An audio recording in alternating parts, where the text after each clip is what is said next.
Thank you! We just become best friends, yup! Daniel Julian Arteaga Meneses has just boarded the plane. What? Thank you! We just become best friends, yup!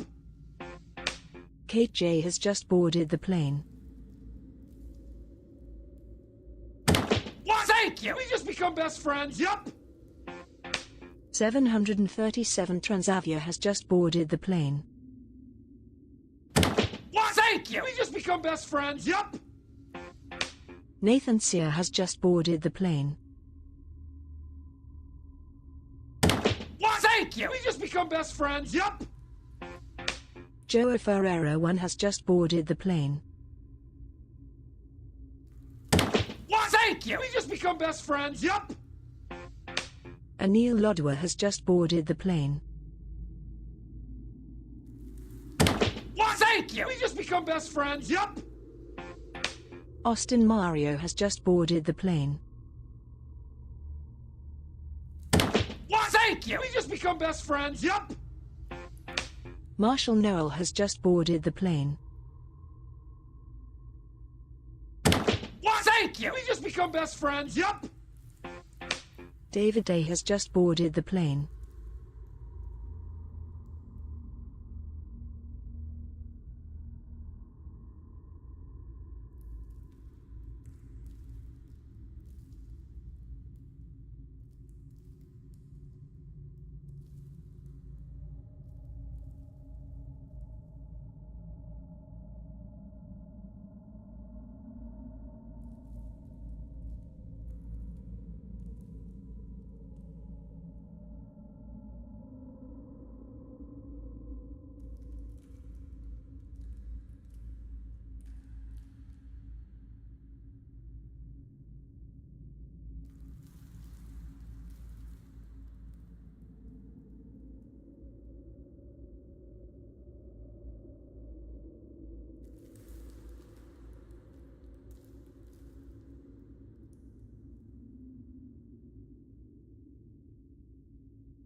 Hey, hello everybody. Welcome to a Father's Day fighting fantasy fest of frolics and fun. Welcome back to Phantoms of Fear. Oh, look at that cover. That cover looks crazy. How is everybody doing? You alright, David Spellsinger? Hey, guess what? I got the timer back working, guys.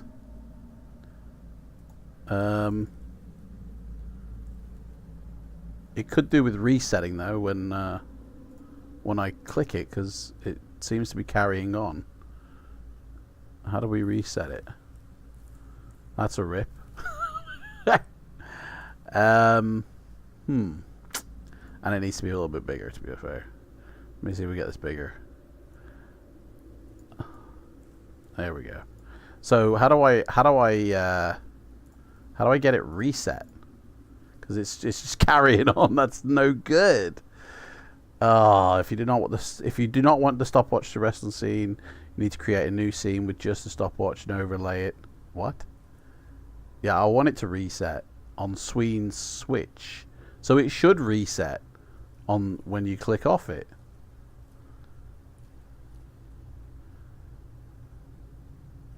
Mate, it doesn't. I gotta tell you that it doesn't. Let's make sure it's all written out correctly here at the bottom. Hidden, background, RGBA, overflow auto. I turned it off, man, and it's not reset. What do we say about that? It just carries on. So, if you do not want the stopwatch to reset on scene switch, then you need to create a new scene with just the stopwatch and overlay it on your other scenes. Simply counts up from 0 once you enable it in the browser source. That's it. What do we do about this, eh? Leo, how's it going, guys? We're going to start in a second. Do you know what? I think I've got it. And then somebody goes, nah, you ain't got it, mate. Script is a plugin written for the Lua coding language. Counts up, counts down, counts all around. I mean, obviously OBS has changed, and that's the reason why it'll just continue. So what we're going to have to do is we're going to let it run. So it's actually still counting. No, it's on 351 now. So even if I start it, it actually, it's just counting up even when I deactivate the there must be, oh, refresh browser. There we go. There we go. Okay, got it. My fault. There was more options down below and I didn't see it. How's everybody going, guys? Are you ready to get scared? Are you ready for phantoms of fear? Let me turn this down. Guys, it's Father's Day, so if you've got your father, tell him to join you and have a father-son moment with Fighting Fantasy. Or if you are a father, go get your kids. I swear I will not swear. I promise I will not swear. Okay? Even if I roll a double one. So, this is family friendly. So, right. Can you guys hear me, by the way? You guys, yeah, the audio is working. That's good. Okay, we're all good. Okay. I've made an appointment, by the way, with the hairdresser at the end of the month. So, the next time we go live, in 2 weeks' time, I'll have a haircut finally. I cannot wait. I mean, I cannot wait to see my family, but I cannot wait to get this haircut. So, yeah. Right, Phantoms of Fear. I can't remember much about this book, in all honesty. There's no map inside, so usually on this page you get some sort of map, but we don't. We don't even have anybody's who's written in it, except for the adventure sheet, which, of course, somebody has written all over it. So, my wife said, what would you like to do today? And I said, hang out with the Fighting Fantasy homies. Oh, yeah. I've got my coffee, which is almost gone. And then I've got a bottle of water backup. If we do happen to eat a meal, I got the biscuits there. That's the meal. So when we eat, you guys obviously have to put meal in the chat in full capital letters, and then that indicates that we need to eat a meal. I don't even know how many meals we get. So this is book 28, guys. 28. Right. So obviously, yeah, skill, stamina, luck, but there's also another attribute in this one called power. I got the power. It doesn't actually state. So, power score determines how good you are at casting spells. Okay, so we get to cast spells and how well you can cope with the dream world. Ooh, this sounds like Nightmare on Elm Street, guys. Is Freddy Krueger going to appear in here? And how well you can cope with the dream world, which is the special domain of wood elf shamans like yourself. So we are a wood elf shaman. Not shaman, shaman. Also, guys, I want to kind of apologize, explain. I know that I said that there was going to be, for my members only, a playthrough. of the Fighting Fantasy books, which was going to start, like, supposed to have been published, like, within the last 7 days. I have done the first playthrough, like I said. I did that ages ago. And published it up to YouTube, and literally about to, you know, because as soon as I publish it for members only, it launches live. So I was waiting for the day that I was going to publish it and then publish it, right? Because you can't schedule a publish with the member videos. It's like as soon as you upload it and then click the publish button, it just goes live. It doesn't schedule to go live on a set date. That's only for the subscribers. So I had it all ready to be published, and then I had a brainwave. So obviously in this setup, you've got me, okay? You've got the book here, and then all this malarkey. And I didn't really want it to be the same for when I do this. So, and I think, like, I had this idea as I was filming it. And there's a visible point where you can tell I've had the idea. And the idea is, I want here, where the book title is, I want like a video to describe or to show what I'm describing in the book. So, and obviously on this channel I have a flight simulator at hand, which I can go anywhere in the world, move a camera wherever I like. There's forests, there's deserts, there's no dungeons, there's no caves, but I can get round that. But I thought, yeah, I think I want like a video montage of what I'm saying. And I'm in the process of filming that now to go with the words that I've said. So when it's published, you're going to have me talking and then an actual video to watch as I read the book. So pen on the adventure sheet is sacrilege. Tell me about it. Pencil you can deal with, you can rub out, but pen, that is just taking the mick. Yeah, but yeah. So I hope you guys. Sorry, like I feel like I'm dragging my heels with this one because I did promise, you know, that you guys would get this. So it will be coming. You will get it. Don't worry.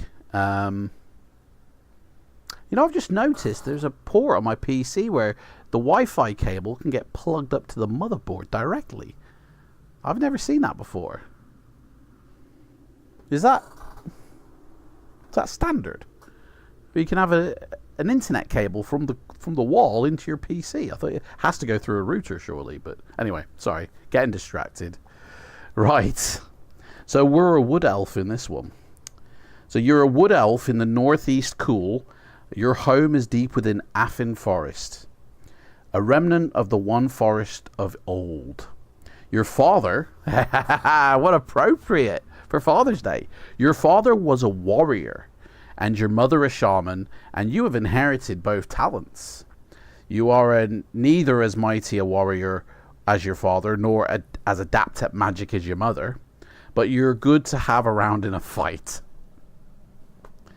You can weave a few useful spells, and you can also enter into the dream world, which is a shaman's special realm. So we basically go to sleep a lot in this book. Both your parents are dead. RIP. Happy Father's Day, everyone. And you're now Eldarin, defender of the shaman of the tribe. And you're about to embark on a hazardous adventure. Of course. Of course. You're hoping for Rhymester and his maps on this one. Yeah, where's Rhymester? Hey, Rhymester, you watching? Come on, man. Let's go. Right, so we've got to roll for our power, our stamina, our skill, and luck. It says you roll 2 dice and add 6 for the power. So that's kind of like your stamina, except you're adding 6, not... No, hang on. Yeah, it's like your stamina and skill score combined. You know, you roll 2 dice, but you only add 6. Okay. So for anybody who's new, hasn't seen this before, the battles, you know, there are rules in the book for battles. We don't adhere to them because it will just take too long and it kind of kills the flow of the read. So what we tend to do is, obviously, we would roll for our attack strength, and so would our enemy. And then whoever has the highest wins that round, and the difference between those two is the damage that the other person will take. And obviously, if our enemy has a higher skill than us, we have to deduct that difference off our attack strength as well. So, and I just feel that's actually a better way to do it, because if you could one blow could be very fatal and lethal, whereas another blow that you take to somebody might just graze them. And so 2 stamina point deduction for every loser for every round doesn't just seem that realistic to me. So that's the why we've tweaked that rule. There's another rule that we've input because these books are so old. Like this one was written in 1987. And I think I was like, I think I was 10 in 1987, and I'm 46 now. So that's 36 years that I've had access to this book. That's a long time. And so, you know, when you first play through these books as a kid, or when you first play through any fighting fantasy book for the first time, there's an element of surprise. You haven't got a clue what's going to happen. But after 36 years, you tend to know what's going to happen, although I don't remember anything about this book.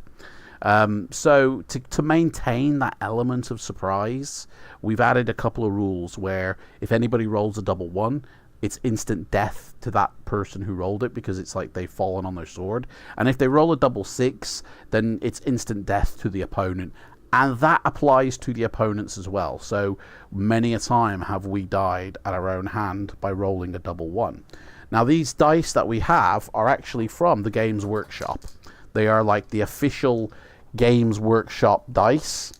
And they have skulls as the number 1. And I hope they're not weighted dice, because I roll double 1s quite a lot. And I do, whenever I roll the dice, I try and show everybody the dice roll, you know, without me touching it. And until I set up the second camera to just show the dice rolls all the time, that's what we're going to have to do. So that's all that out the way. And if you're new to this channel, if you're watching it for the first time, welcome. We do this every 2 weeks, and we've been doing it since like 2018. If you join as a member down below, you will have access to all those archived playthroughs in the members section. So not only will you be sort of like donating to this channel and helping me out massively, great support, thank you for it, really appreciate it, you're also going to have access to over 100 fighting fantasy playthroughs. Like, that's how many we've done. We do every 2 weeks, which means we do about 25 of these a year. So we've done quite a few, and they're all archived in the members section, along with some other, like, you know, flight simulation videos. Anyway, so spells. It says there's a lot here. So power, when you are dreaming and when you are casting spells, power is the relevant faculty. That's a bit weird way to say it. So dreams here, the deities of your people communicate through dreams. They tell you what to do, though sometimes the instructions are open to more than interpretation. They refresh you and restore your powers. The same power allows you to both cast spells and to be an effective dreamer. I don't even know what I'm reading now. As you know, most beings dream. I mean, my dreams can be randomly weird. But they do not possess the art of dream control. That's like lucid dream, isn't it? That's like Inception and Vanilla Sky type of thing. It's not up to them whether or not they dream, or what they dream, or whether their dreams are mere ramblings of an unwinding mind, or what elves call dreams of potency. Your race has long known the art of active dreaming. Your training allows you to sometimes not to be taken over by dreams, and to exert your will to manipulate and be effective in that world, just as anyone is in this world. Thus, by dreaming, you encounter situations which parallel, often in a bizarre fashion, the familiar everyday world. Is this making any sense? It just seems like it's words on page, and I'm not actually getting what this says. Hey, Rhymster's here. Here he is. You just finished dinner. You're ready for some fear. There's no map for this one. He's playing blind. What did you have for dinner, Rhymster, mate? So you'll often find yourself asleep and dreaming in the course of your adventure. The types of situation you will get into in dreams will parallel those in reality. There will be choices to make, but otherwise dream routes and dream encounters will be entirely governed by the power attribute and occasionally by luck. There will even be dream combat against illusionary opponents. The book will tell you how to handle such encounters. Okay. If you lose a battle, you will not be killed or overcome, but just suffer a loss of the power skill. And if you win, your power may be increased and you become more powerful. Power points will also be gained and lost by successfully or unsuccessfully coping with them in the dream world. Clear as mud. Okay. I'm no elf, so that didn't really make that much sense to me. I get the feeling it just said in the dream world you can't die, but your power will go up and down, and that is what determines everything, basically. Spells can be cast only in the real world, so there's no spell dreaming, okay? Specifically, it says not in a dream. In fact, you should be warned never to confuse the dream world with the real world. Guys, keep a check on what world we're in, okay? Because I have a feeling we're going to kind of get confused here. Are we in the dream world? Are we in the real world? What is real? I don't know. Like, guys, please keep a check on it. Maybe have, like, D and R in the chat constantly to sort of let people know this is the dream world. R means this is the real world. So if we ever get confused, somebody's already there keyboard worrying us back into reality. You're not a master magician, okay? So I think they're basically saying we only know the thumb trick, basically, okay? Like, that's basically it. I don't think they're not saying that we can produce things out of thin air, you know, like, oh, you got something behind your ear. It's a dice, you know. I don't think it's that. I think we're basic Paul Daniels, okay? Jorg at Microsoft is in a dream world. Jack's here. Hello, Jack. It's like Inception. Yeah, basically, this is Inception, isn't it? The fighting fantasy role-playing game. You only know half a dozen spells, which are mostly of the sort which are useful to peaceful wood elf going about his or her daily business.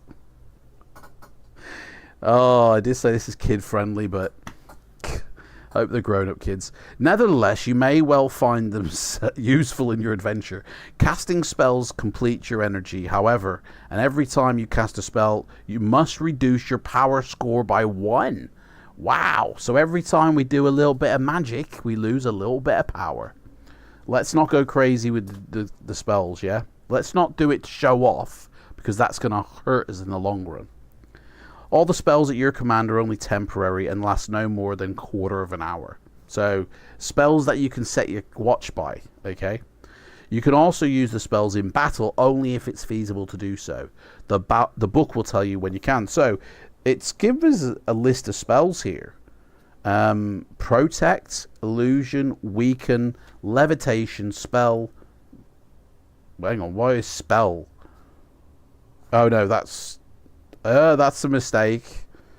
Yeah, that's a mistake. That just carries on from the heading. Okay, so it's not... Spell isn't a spell. Okay, so levitation, finding, and fire. I think that literally is 6. 1, 2, 3, 4, 5, 6. 6 spells, okay?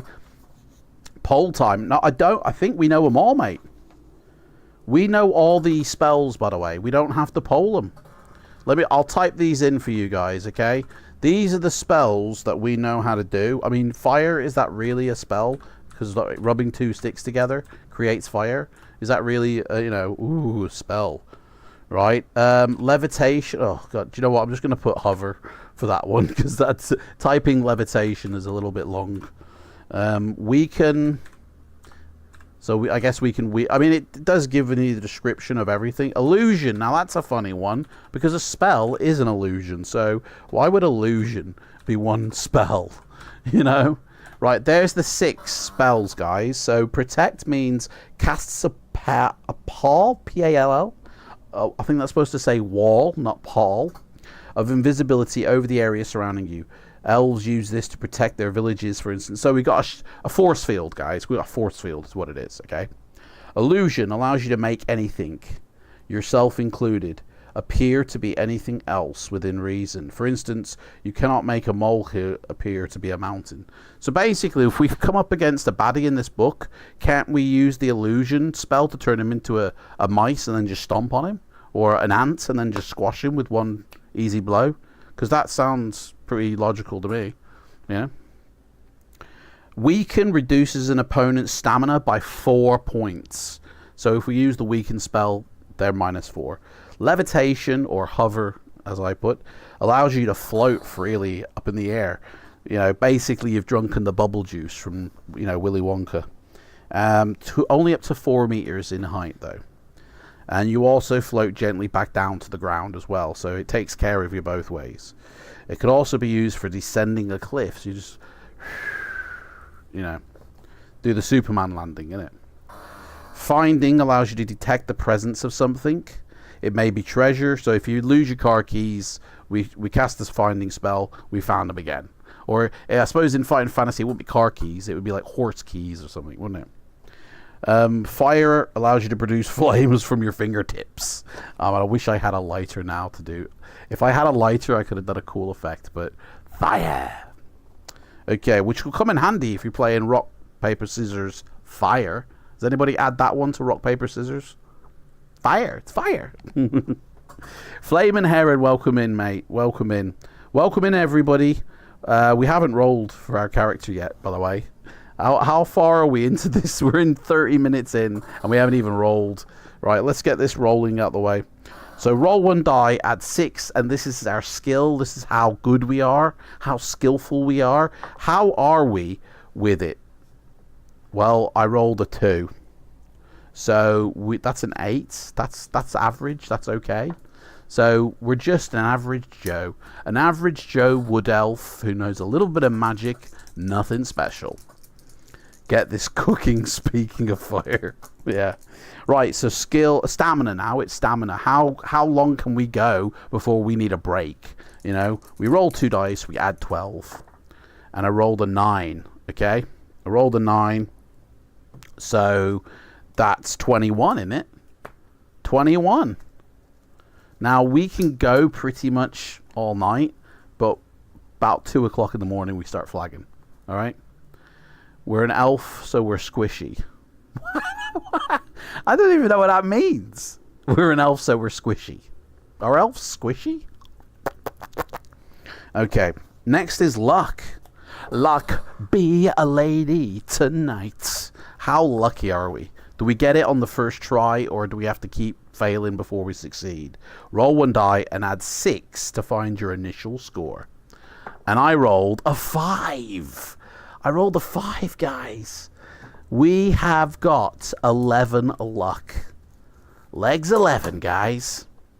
So that is basically 8, 21, 11. Guys, make notes of this, okay?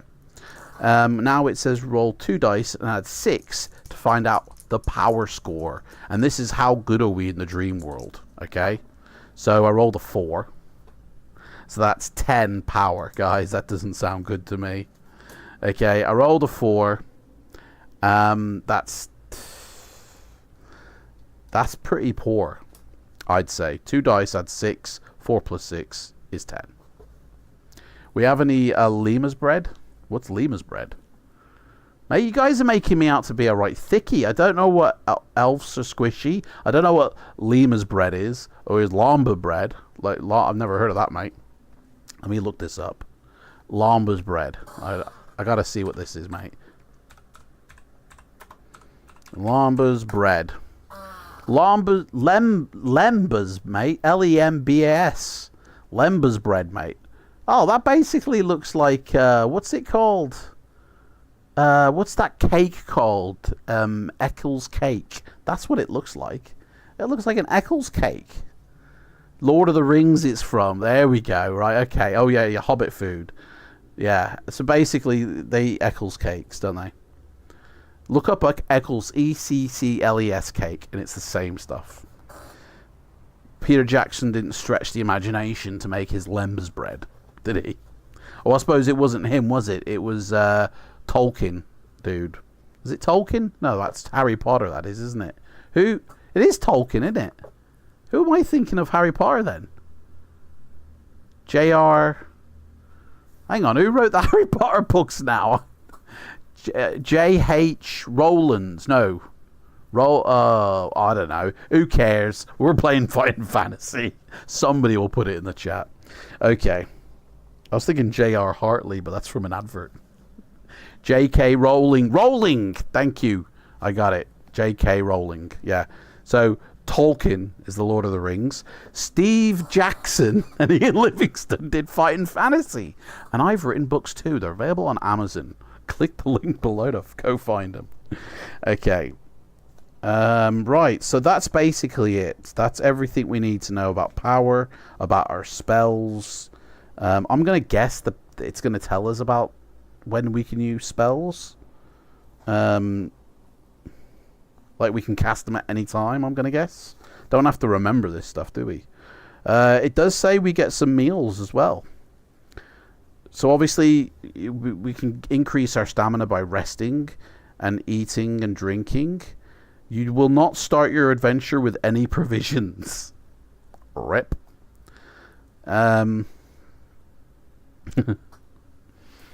So we don't get any food, guys. We're going to have to just pick it and cook it ourselves.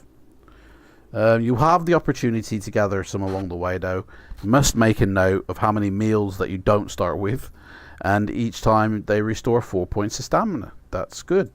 So no food to start with. Bummer. Okay. Equipment and potions. What do we take with us? Okay. You will start your adventure with Sweet FA. Just a bare minimum. You may find other stuff along the way, and you may pocket it. You are armed with your sword. We got our sword. Holding it the right way. This is our sword. Your sword Telsa. What? You're armed with your sword Telessa? It's got a name. Hello, Telessa. How you doing? I'm an elf. Soul Puncher Thundercrotch or something, my name is. And you're dressed in leather. You have a backpack to hold your provisions. I mean, we don't have any. Your water flask. We have a water flask. Got a water flask. I'm all ready, guys. We're all ready. And any items you come across which you want to keep. In addition, you can take a little bottle of magical potion as well. Right, poll time, guys. Here we go. You get your poll now. We can either take... so which potion, innit? I'll just write it real quick. But no effort into this. Potion. We got skill. A potion of skill, which will restore our skill to its full strength. There's a potion of strength. Strength. I think I've spelled that wrong. Strength. That don't look right, but we'll go with it. It probably is right. And then a potion of fortune. You guys can see where I got my idea from. Right. Which one do we want to have? Potion of fortune restores your luck points and adds 1 to your initial, which is 11.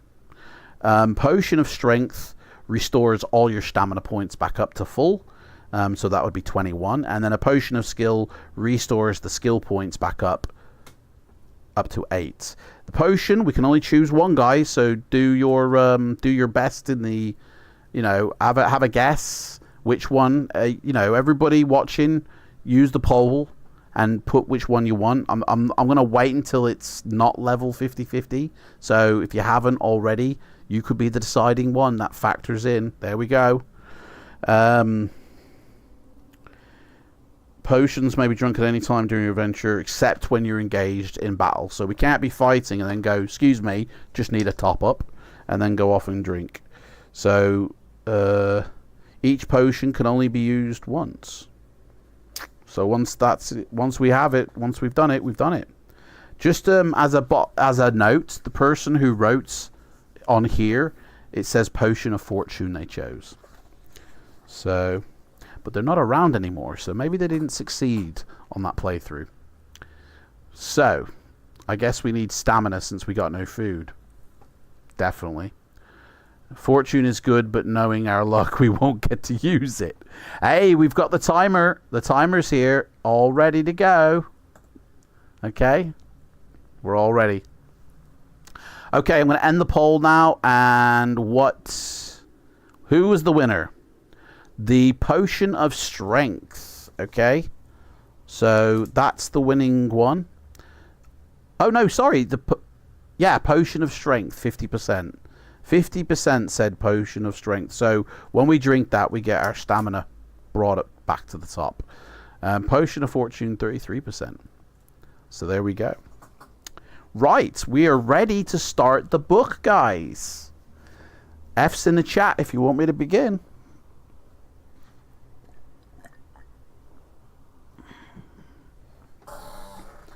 Let's start that timer, guys. Here we go. Boom. There we go. You wake up suddenly, shivering despite the warm midsummer night air. You're grateful to see the familiar walls and trappings of your hut. You know that you are secure, surrounded by the rest of your tribe, and deep in the effin forest. I think it's Affin, sorry, not effin. We'll say effin. The dream from which you awoke momentarily escapes you. Probably flying somewhere or caught, you know, as you always dream of being naked somewhere and everybody laughing at you. It's probably that type of dream. What was it?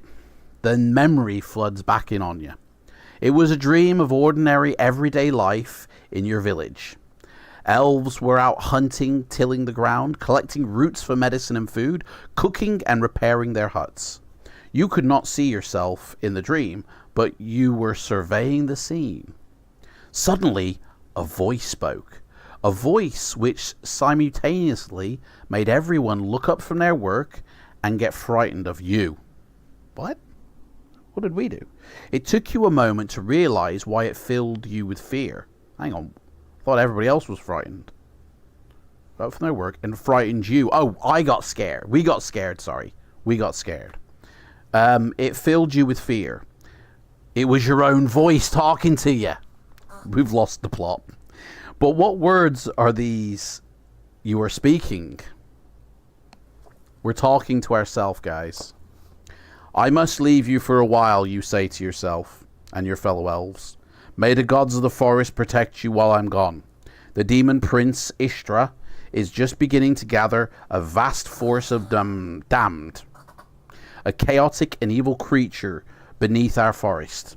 He plans to overrun the entire world, starting with the wood elves. His rule over his army is so cruel that even his foul minions would rebel if they could. But Ishtra holds them in his sway by magical power. Look at me eyes, look at me eyes, not around, look at me eyes. Now you're under. Go build me a kingdom. Thus he must be overcome.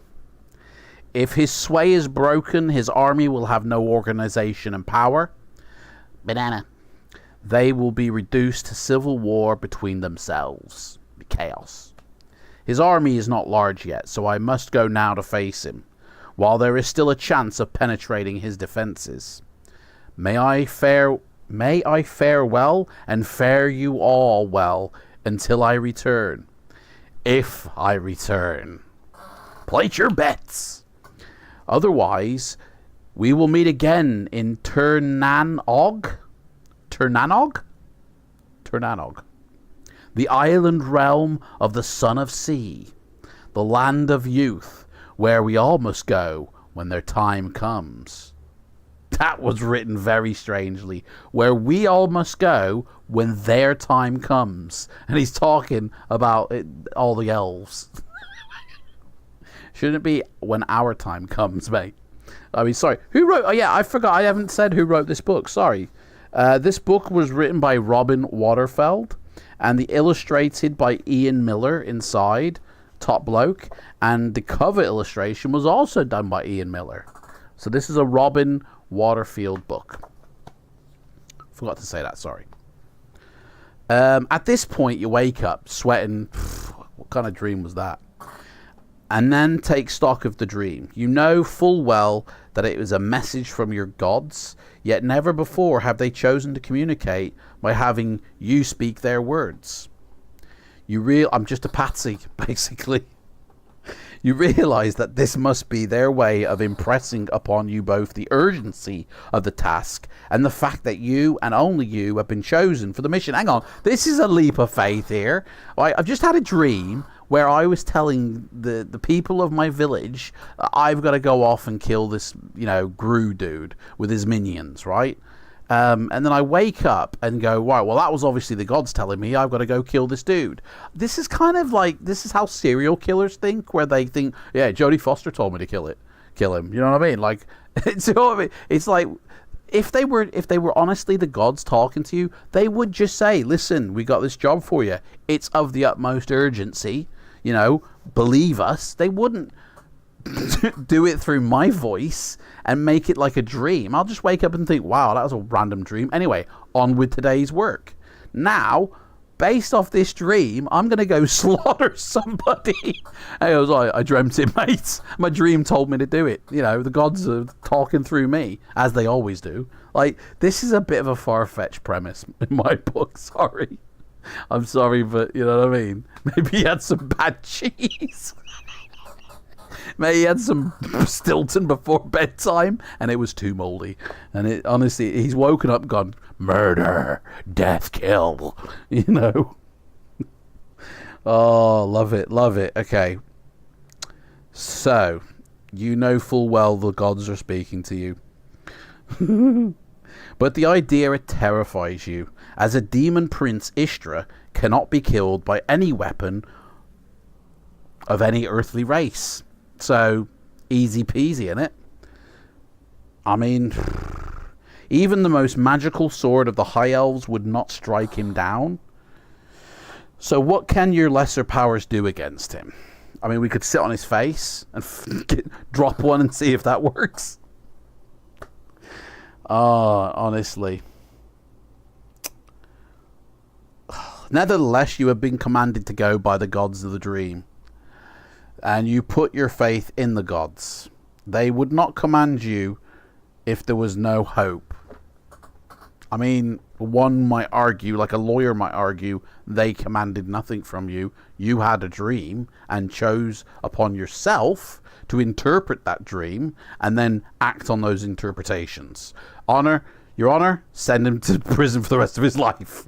Do you know what I mean? Like, a lawyer could very easily argue this case. This would just, no chance of bail or anything like that. We'd be, in jail for the rest of our life. You decide to go back to sleep. Oh, well, the land's going to hell. Let's go back to sleep. To see if you can dream a dream which will give you more information about the noble and awesome task facing you. Right. Well, there we go. So, straight to the nut house, basically, yeah. Oh, my life. Look at the next picture on that page. How crazy is that? That looks mental. Pretty cool picture. Well done, Ian Miller. Ian Miller, if you're in the chat, mate, give it a thumbs up. That picture must have taken you weeks, if not months. That is a crazy detailed picture. Love it. Absolutely love it. That's the kind of thing you want hanging on your wall, where you then say, yeah, my dreams told me that I had to slaughter you when you came in to visit me. Do you know what I mean? That's hanging on the wall. Come on in. I must kill you. My dreams told me to do it. Wow. So that's the premise of Phantoms of Fear, guys. Are you scared yet? Ian Miller didn't write it, though, Spellsinger. This is Robin Smokerfield wrote this. He had a big fat spliff hanging out of his mouth as you typing away, going, the dream world. Oh, sorry, Robin, if you're still, if you're watching. I didn't mean that, obviously. Dudes, can we all just take a moment and how awesome Ian Livingston there with his mustache? He looks like he should be in Grand Theft Auto Vice City with that. It was this photo, by the way, is the reason I wear these colourful shirts. I wanted to look as cool as Ian, by the way. I mean, I don't have a mustache, I got a full-on beard. So I followed Steve Jackson's, because Steve Jackson looks pretty cool with his full-on beard. But Ian looks pretty cool in his Hawaiian t-shirt there. And they look like they're both standing in the same location. So I'm literally 50% of each guy. I've got Steve Jackson's beard and Ian Livingston's shirt. Now I'm standing like a nut job. And a 100% genuine suntan. Obviously taken in the summer, that photo was, yes. They both look as brown as copper. That is H.P. Lovecraft's mind, I'd like to think. Who's H.P. Lovecraft? I've never heard of that name. H.P. Lovecraft. Let me look that one up. I've never heard. H.P. Lovecraft is an American writer. Okay. He kind of looks like the guy from Titanic. The one who designed the ship. That's what he looks like. He wrote a few books. A necromancer book. He was born he was born in 1890 and he died in 1937. He was my age, guys. He was my age when he died. H.P. Lovecraft. That's a writer's name, isn't it? H.P. Lovecraft. What is that? Howard Phillips. Howard Lovecraft. He looks like Ming from Flash Gordon. Ming the Merciless, doesn't he? Like Max von Sydow is what he looks like. Look him up. How young are you, mate? I'm only 46. Wait, are you guys like older? Am I talking to a geriatric residential home here? I thought you guys were all of ages. Anybody can watch my show. My show? I gotta say, it's not a show, sorry. I don't know why I said that. Anyway. There we go. Let's get that off. So that's who H.P. Lovecraft is.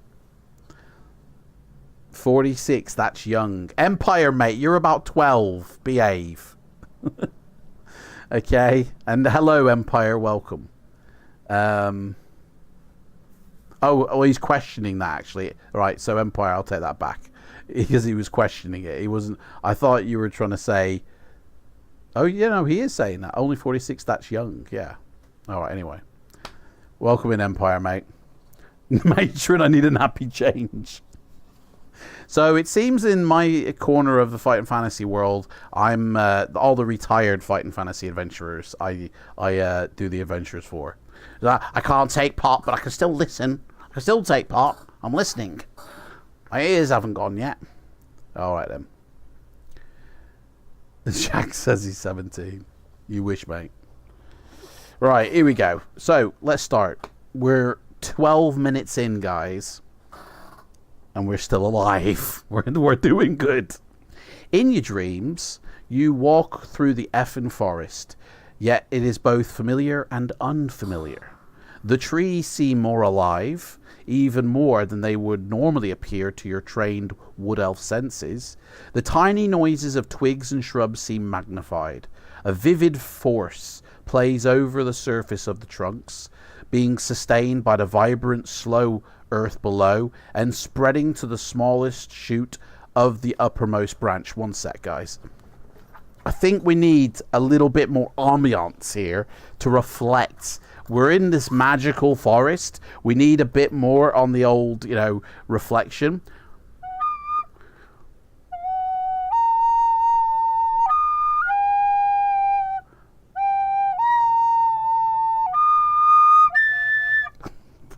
I want to get the old Titanic going, innit?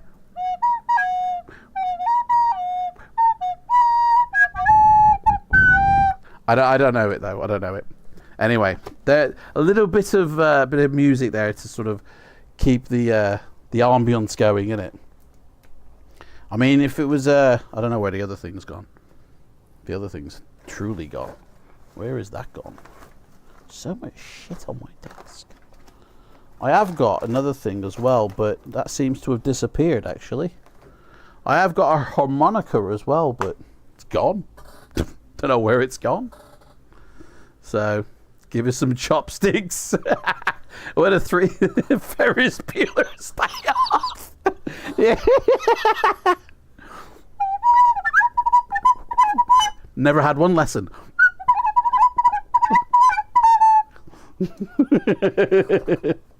All dogs are barking around here. Yeah, I've never had a recorder lesson in all my life, but everybody surely knows. What is it?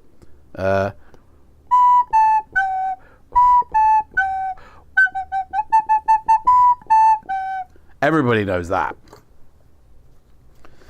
Okay.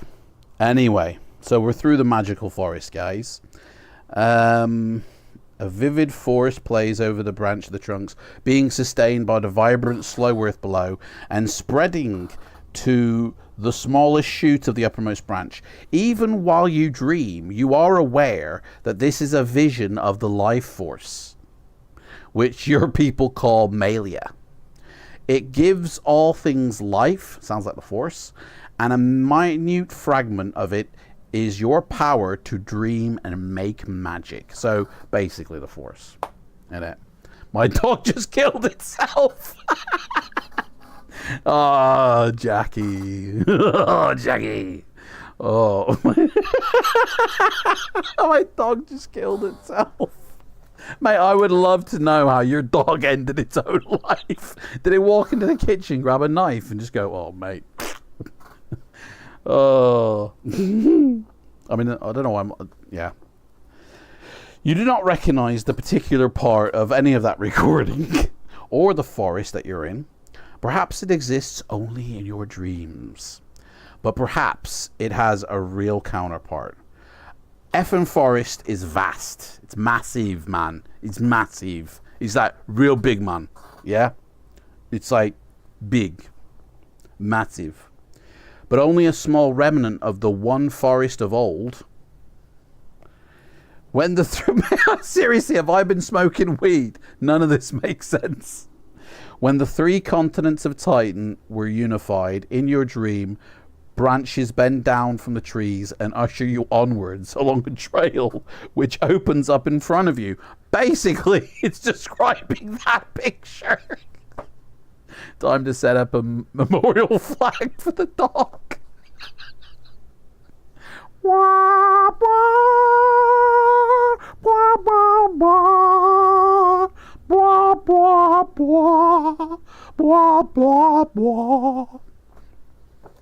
Oh, hang on. I got the perfect tune, guys.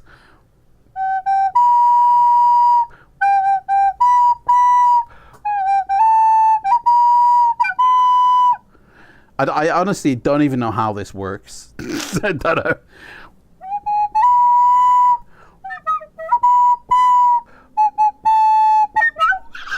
Hang on, this is fighting fantasy, not bloody music time.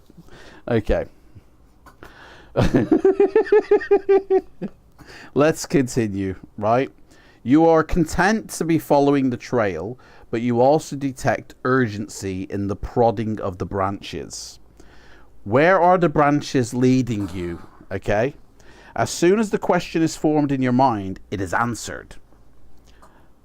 The tree stops pushing you. Hang on, we're getting pushed around by a tree here. Okay. The trees stop pushing you onwards, and you find yourself at the meeting of three ways. One way is the trail you've been following. Have we been on a trail? Honestly. The other two extend in different directions. Guys, I think I need to take my heart rate monitor. Where's my heart rate monitor gone? I need to take my pulse. Actually, where is it gone? Bloody hell. Oh, there it is. It's over there. One way is the trail that you've been following, evidently. The other two extend in different directions, forking like the angle of a serpent's tongue. Oh, okay. Oh, fuck it, I've still got 2 pages left to read. What about the kangaroos? What? What about the kangaroos, mate? Oh, all the snakes are coming out now. Are they? I'm not reading snakes and kangaroos. Hang on, what book am I reading here? They're jumping into each other. The trees have stopped urging you. So this is where they were guiding you. In your dream, you know that the crossroads is more than just the meeting of three ways. The path behind you symbolizes your past life and now. Obviously. With your heart beating fast, and it probably is, and your mind strangely calm, which it ain't, you have a choice of two ways onward. I mean, why are they talking about three if we only have a choice of two? But where do they lead? I mean, we're in the dream, aren't we? Hang on a sec. This is the dream world. Guys, D or R, is this real life or dream world? You have a choice two ways onward, but where do they lead? At the moment, they both look like green sward tracks through a still forest. Green sward. Not sword, sward. Green sward tracks. Then you notice for the first time, it has only just appeared, a statue standing on the exact spot where the three ways meet. She is a beautiful goddess. I mean, a statue, now it's an actual person. But in human form, mate, somebody was definitely smoking something when they wrote this book. Either that or I've got dementia, because I honestly am struggling to work out what's going on in this book. She is a beautiful goddess, but in human form, and you know neither her name nor her function. She is completely impassive. Her arms are folded across her chest, and billowing robes shroud her body. Thou made of stone, her eyes seem to bore into your mind and read your thoughts. What about the mice? The Pied Piper? Your thoughts, of course, are of which way you should turn at this junction. The statue's arms unfold, and a small black dog, right, which she was cradling in her arms. Hang on, their arms were crossed. She unfolds them, and she's got a black dog. Ta-da! Magic. Which she was cradling in her arms, had been hidden among her full sleeves, leaps down and runs, yelping past you and away through the trees behind you. But you know that, whatever the meaning of this, the dog is not showing you your path, and you remain watching the statue. Guys, is everybody following what I'm saying here? Her arms continue to unfold. She's got a table as well. She's like Mary Poppins, pulling out all sorts of stuff. So slowly that it seems to take eternity, because she's like doing it slowly like that. The dog comes out, still going. She's doing it very slowly. And meanwhile, her robes take on the glow of a pale but brilliant blue, and her face unlocks gently into an enigmatic smile. Ta-da! Finally, her arms are simply pointing down each of the routes between which you have to choose. So she's like, that way. Then you notice for the first time, it has only just appeared, a statue standing on the exact spot where the three ways meet. Oh, hang on, I've already read that. Sorry. Finally, her arms simply pointing down. You first look down the one to your left, instead of the plain forest path, lacking significant features which you had seen before. There is now a highway that seems, contrary to even your dream expectations, to open up the more distant it gets. So the further out, the wider the road gets, I guess. I don't know. The end, if there is an end, is indefinite, but such a sense of health and well-being issues from it that your heart is warmed, and the trees, as they recede into the distance, they recede into the distance. Okay, because recede means to go back, right? But they're going back into the distance, all right? Lose many of their tree-like features, but take on an essence of vitality, whatever that means. Like, there's too many descriptive words that don't actually mean anything in this book. They're not associated to anything, you know. Down the other path, however, the trees and woodland shrubs become more and more grotesque until they are empty shells. Not truly alive, but sustained by some fell force which exudes such a malignant power that your nostrils are assailed by the rotten odor of it. And as soon as your mind registers the full horror of the prutsence, never heard of that word, in your dream you see its source. A wide area of the forest has collapsed into a pit, whose bottom you cannot see. But whatever is there, deep underground, is causing the blight of the forest. Your forest. Mate, seriously, I had not got a clue what is happening in these words. You now see that the statue bears in either hand duplicates of your trusty sword. She's made a copy of our sword, guys. Telsa. I want to call it Tesla because that's just easier to pronounce. Tesla.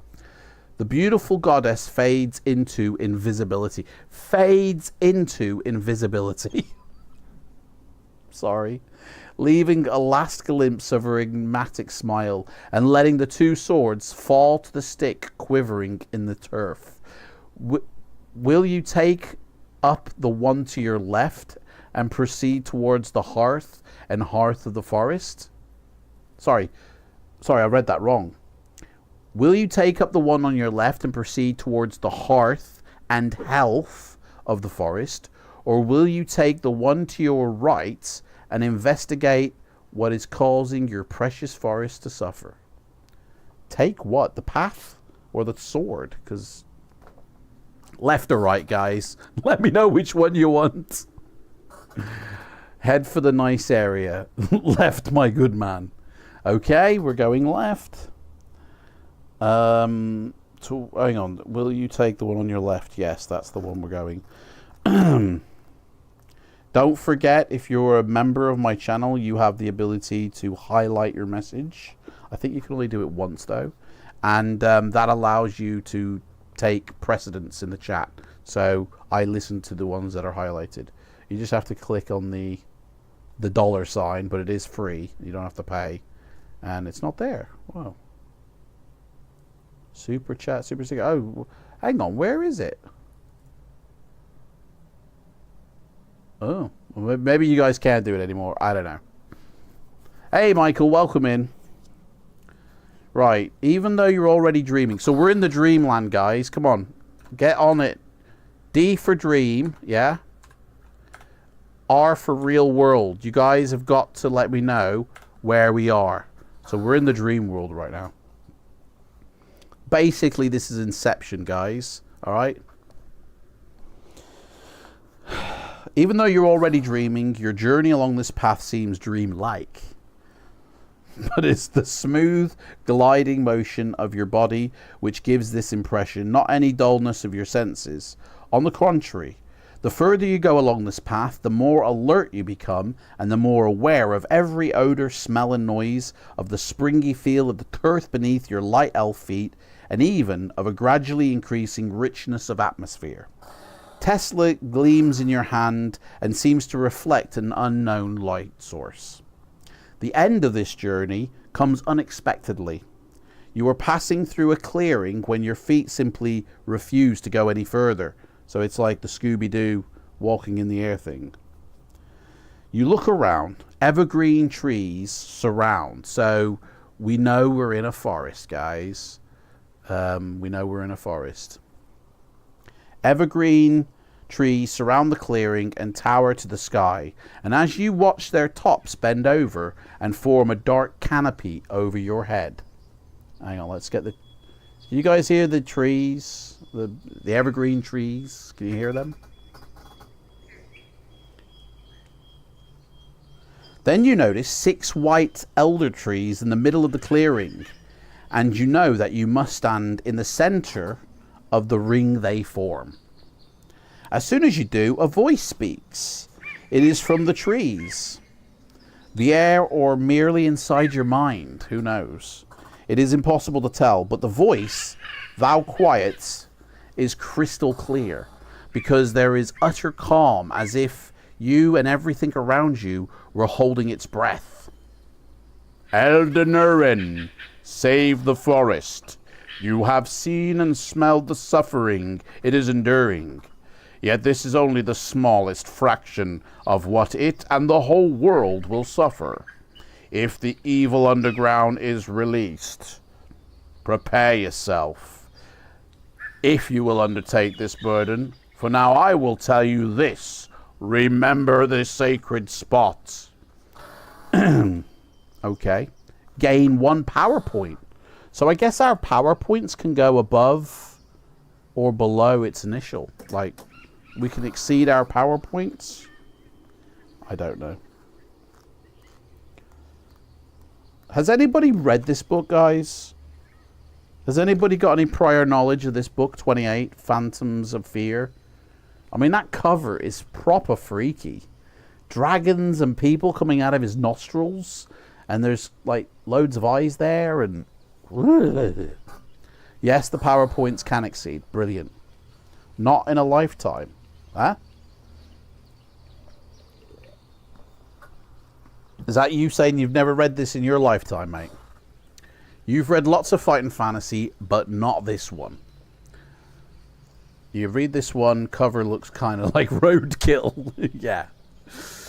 Having read this book, hang on, I've got a defragment. Not in a lifetime, having read this book, well, not literally, of course. I think I've got dementia, because I don't even understand what that says. I think I'm the one who's losing my mind, guys. Right. So, we're out of the forest, by the way. We've woken up. When you're fully awake, you know what you must do. Somewhere in the forest is an area of foul blights, which marks the entrance to Ishtra's underground stronghold. You must find it and enter the pit. Seek out Ishtra and do battle with him. I mean, that's what it says. We're in the forest. It's saying we got to do this. So we've just woken up. This will be an immense task, because we have to battle with Ishtra. This is a quest which whether you succeed or fail, the wood elves will sing about as long as they have voices to sing. It is particularly a daring undertaking for a wood elf, for your kind to do, not normally stray more than half a day's journey from home. So usually we're kind of homebound, you know. Adam, join us in eating the mushrooms. Mate, I feel like I've had mushrooms, honestly. I mean, I had some mushrooms last night, but they weren't they were eating normal mushrooms in a salad. But like, this is mental. You haven't read this book since 1995. My life. That's when I graduated from school. Right. Usually we stay at home, right?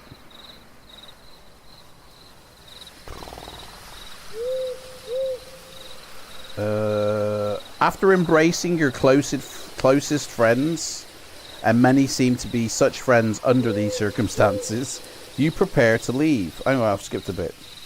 Sorry. I've skipped a whole load. Sorry. You call a council of the tribal elders and explain your task. Sorry, you go before the council, okay?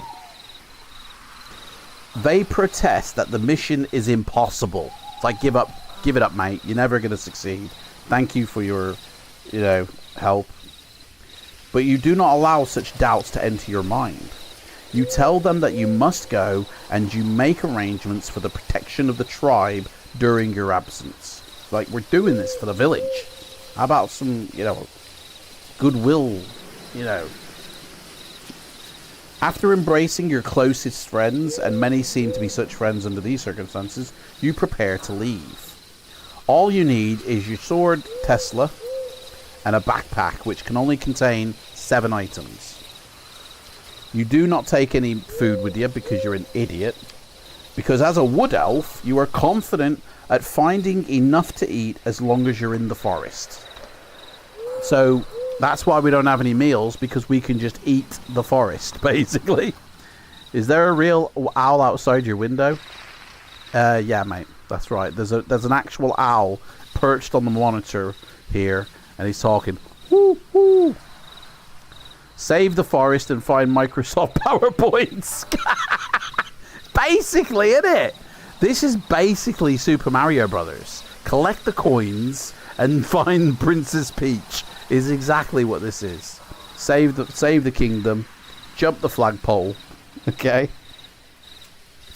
So which way shall we go, guys? We're in the forest. We have Lake Necros. Lies not far to the east. So you must choose between heading roughly north, south, or west. So, I mean, this book is so confusing. So, hey, Lake Necros lies not too far to the east. So the 3 choices I'm going to give you is everything but east. Are we trying to avoid that Lake Necros? Which way do you want to go, guys? North, south, or west? Let me know.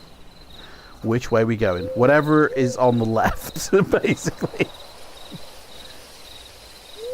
Oh, wait, no, I'm missing some here. Sorry. What about a waterfall? One of those outside window? West. So, Spellsinger was the first. He said west. Whatever, it's on the left. Right. You set off west through the familiar forests. Okay, so we're in the forest, you know. The sun strikes... The sun... Fucking said... This guy writes like Yoda. The sun strikes shafts of light through the trees. I think what he's trying to say is the sun shafts of light, you know, strikes through the trees. Not the sun strikes shafts of light. I get that, but anyway. Sorry, I'm being too picky here. Birds sing in the branches and small animals rustle under the growth. But the burden of your quest lies heavy on you, and you cannot take your usual pleasure in such things. There are few true paths this deep in the forest, but there are plenty of signs to show a wood elf which way to go. We're basically Bear Grylls, isn't it? And you maintain a generally westerly direction, you know. Another half a day travel and you smell wood smoke and hear the rumble of distant voices. Humans. Most probably to judge by the timbre of their voices. They are a little way off to your left.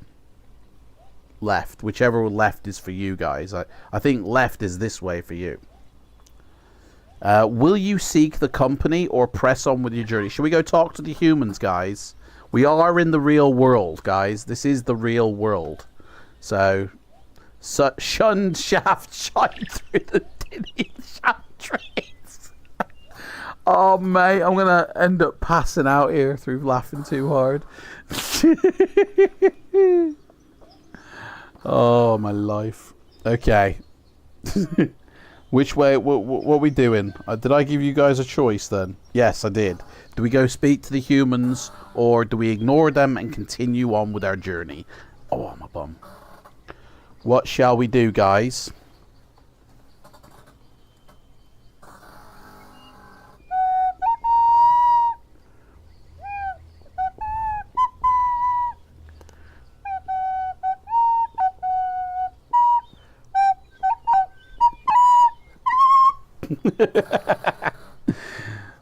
Chat to the humans, methinks. Right, let's go speak to the governors.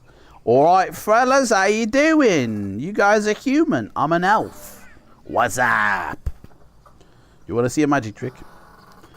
I hope that picture's not for us. You soon see that you're approaching a clearing, and you notice a thin trickle of grey smoke rising straight up into the windless sky. You can hear the voices more clearly now. They are definitely human, and they sound worried. Will you step through the trees and into the clearing? Ta-da! Or call them out first? Woo-hoo. What shall we do? As an introvert, I would ignore them, but in the book, let's talk to them. Call out, Flaming Heron says. Right. So let's scare them by just hiding in the trees and calling out to them. Over here. Over here. Turn around. Turn around. Over here.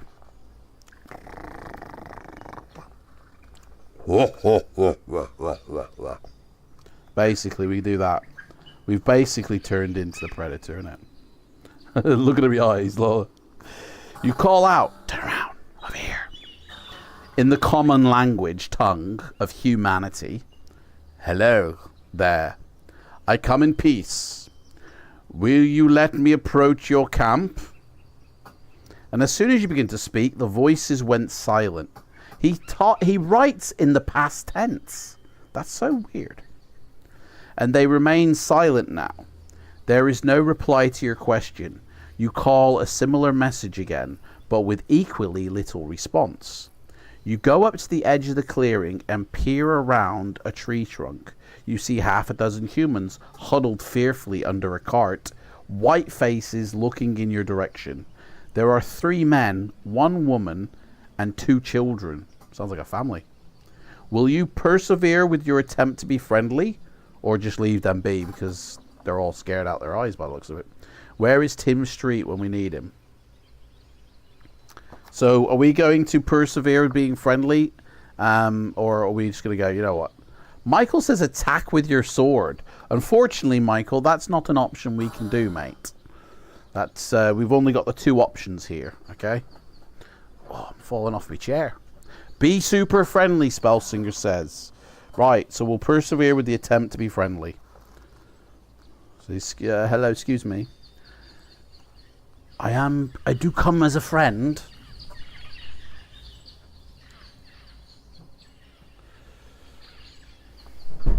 Right. The only thing you can do now is step out into the open, still proclaiming your friendly intentions. But by now, these frightened travelers, lost in a strange forest, where every shadow seems to threaten, have had time to imagine all sorts of traps that might be setting... Am I reading the right page? Yeah, step out into the open, still proclaiming how friendly you are. But now, these humans are frightened, lost in a strange forest, where every shadow seems to threaten, have had time to imagine all sorts of traps you might be setting for them. Humans, innit, eh? Humans, what are they like? They're so scared. Even though when they see that you are alone and friendly and saying I just wish to speak, they realise that you mean them no harm. Nonetheless, they remain sullen and uncommunicative.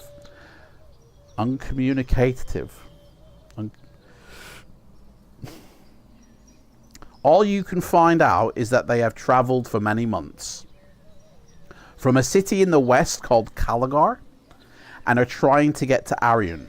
It appears that a prophet in Caligar called Vanator foretold doom for another world, and these people are trying to escape it. So refugees, basically.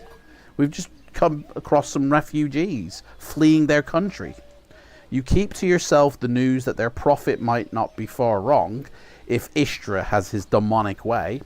You are able to teach them a few pointers of woodcraft, which should help them tell west from east, even when the sun is not shining. But it is not clear that they are grateful or even listening. I mean, why are we bothering with these people? They don't even get... This sounds like me in the FLIGHTSIM community. You leave them and continue your westward journey. Do you know what? Screw them. We're going out on our own. They're ungrateful. They're not listening. We're trying to help them. They're scared. And all they can do is troll us. So, forget it. We're leaving them to it. Tell them that the UK is that way. Mate, you want to get on a boat and hit Dover. Right? That's what you want to do. Go to the Isle of Man and then swim across. You know.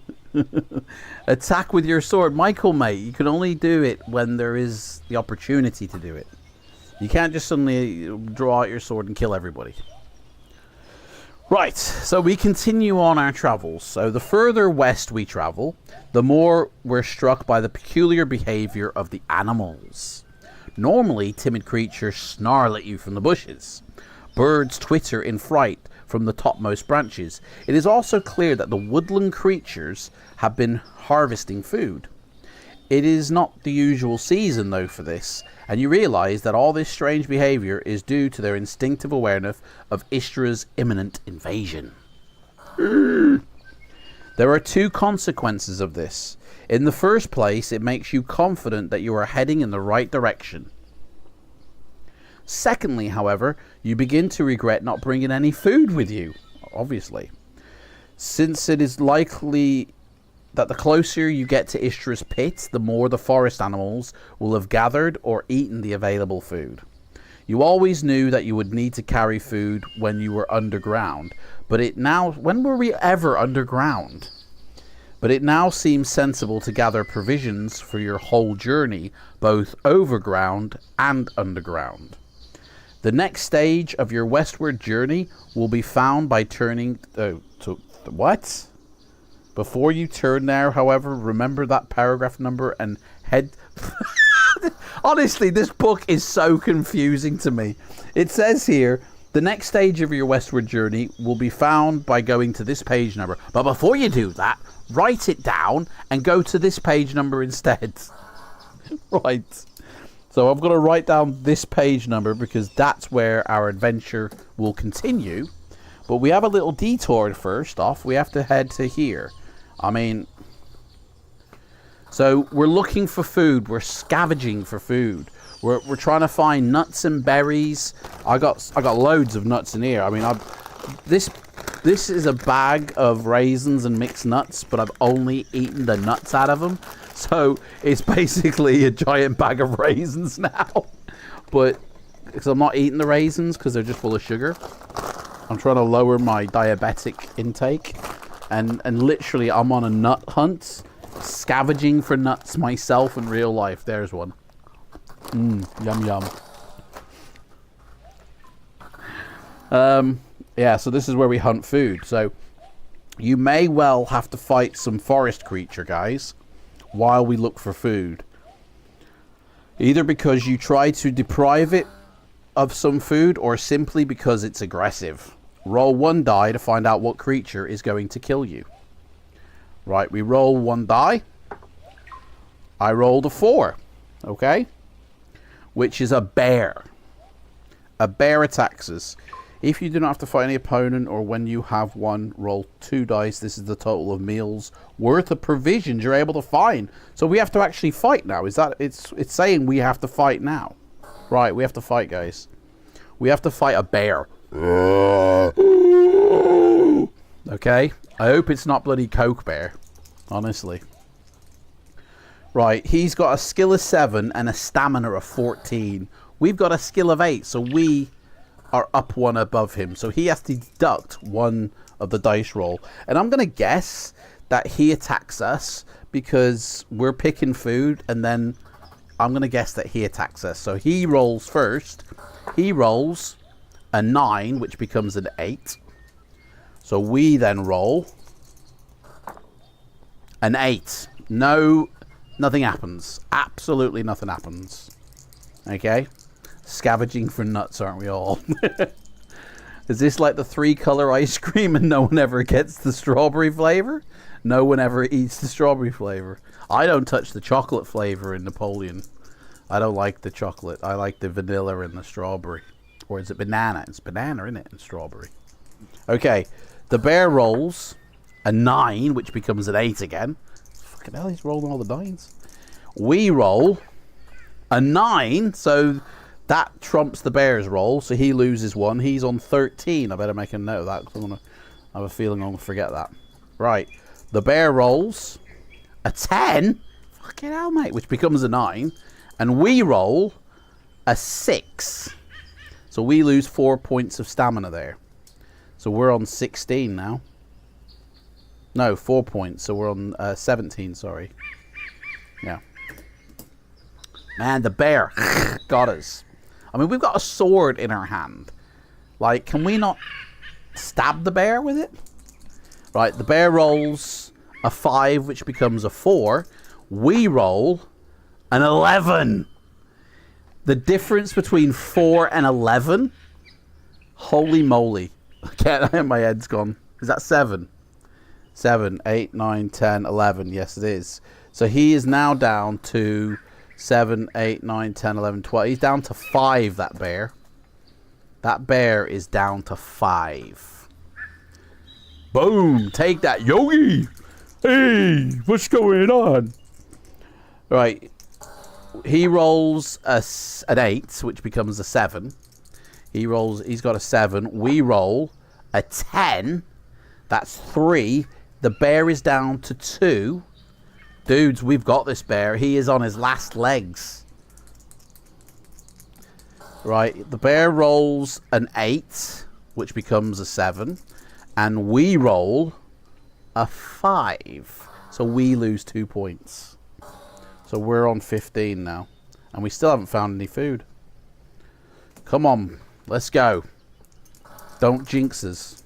Double 1 is just around the corner. Flaming Aaron, that's going to jinx us, mate. What are you saying? Right, the bear rolls. Fuck, I thought it was a double 1 then. The bear rolls a 5, which becomes a 4. We roll a 9. 9! Mate, I think the bear's dead. The bear is dead. Get the emotes or whatever you can in that chat. I want to see it lit up. We killed the bear. Let's cook up us bear barbecue style. Oh, yeah. Get that picnic basket full of nuts from Yogi. Mate, we've just killed a bear. So, in honor of the bear's death, let's have a song.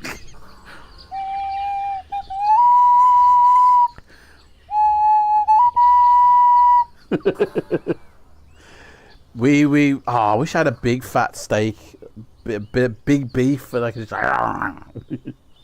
a bear kebab. Right, guys. Okay, so the bear is gone, and now it says roll. I mean, why don't we actually? Yeah, why don't we pick off the bear meat? That'll keep us going for a year.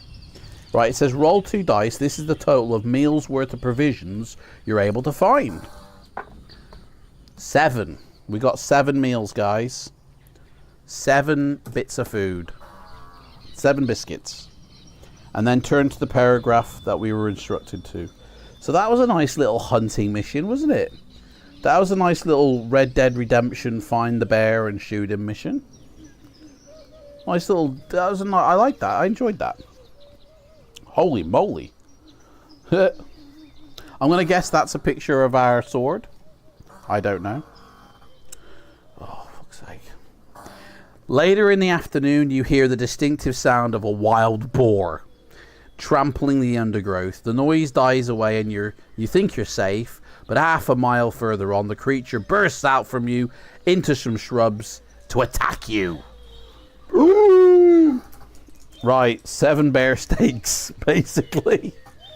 Right, the wild boar has a skill of 6 and a stamina of 5, and he attacks us first. So he has to lose 2 off his roll when we roll for him.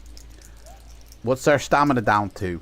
15, mate. 15. Right, so the wild boar, Pumbaa basically, Pumbaa rolls a 7, which becomes a 5, because he has to lose 2. Alright, so 5. We roll a 6, so he loses 1. He's down to 4 points now.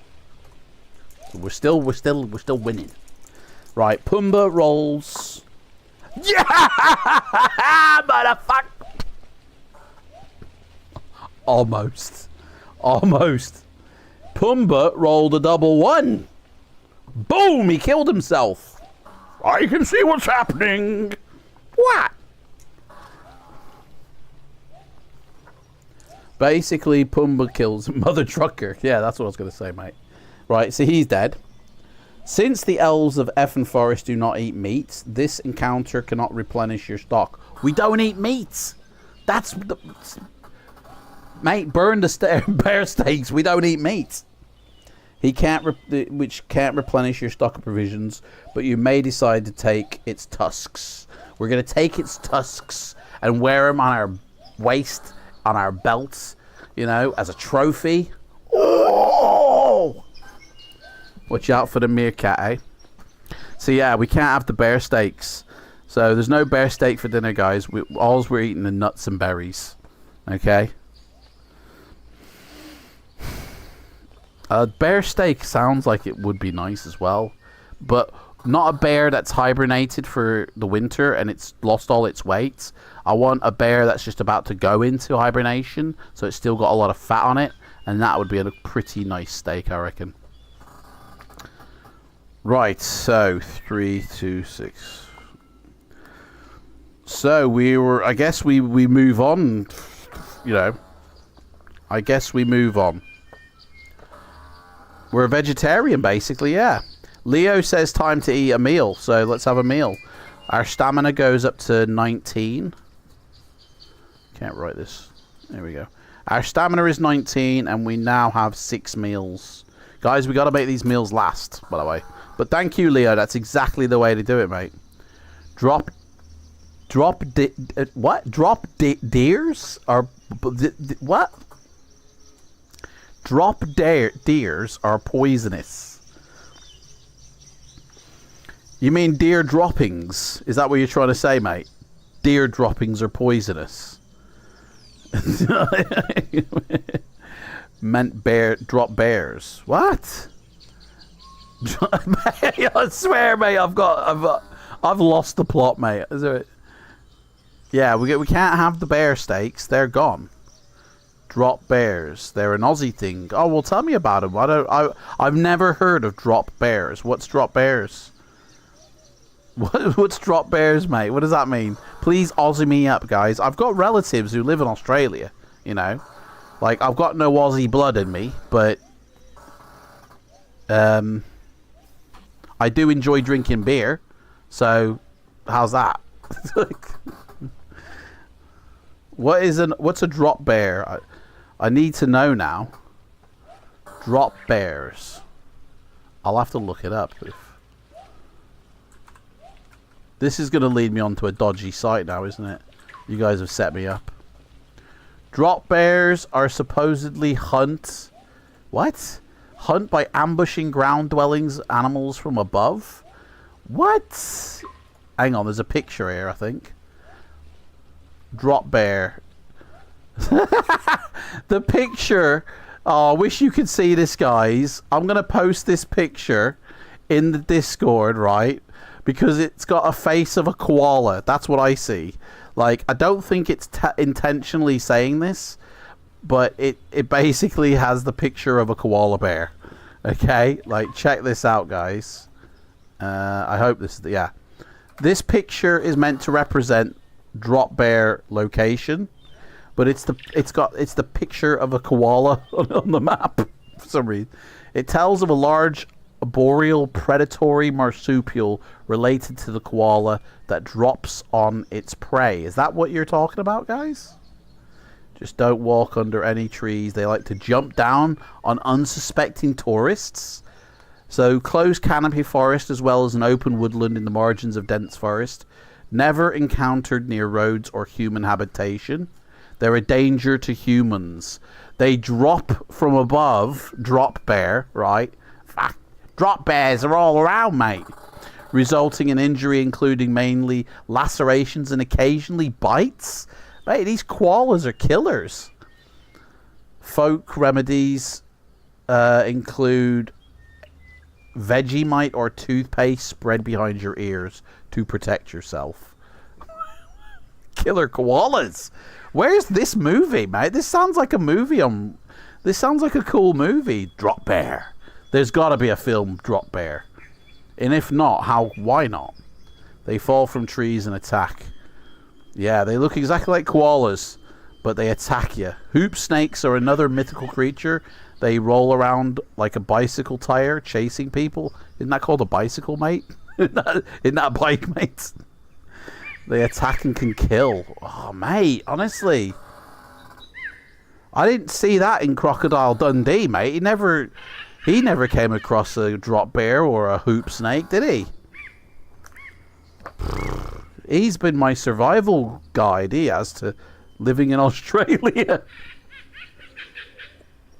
I don't remember him coming across a drop bear or even mentioning it. I'll have to rewatch those films. I haven't seen the third one, and I believe there was another one, a recent one, but I haven't seen that. I need to watch it. Right, anyway. So let's continue.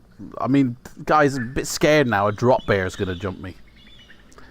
Call the film... Oh, there is a film about it called Carnifex. It's shot in the hills near me. Who needs snakes and spiders with drop bears around? Right. Drop bears. They're all around Dingo Pass. You gotta be careful. You go through Bloodworm Creek, and it's the hoop snakes that'll get ya. Right. During the afternoon, there is no noticeable increase or decrease in the strange behavior of the forest animals. No drop bears, guys, which you observed before. Guys, thank you for teaching me about drop bears and hoop snakes. I didn't know this before. Never heard of them, so thank you for educating me.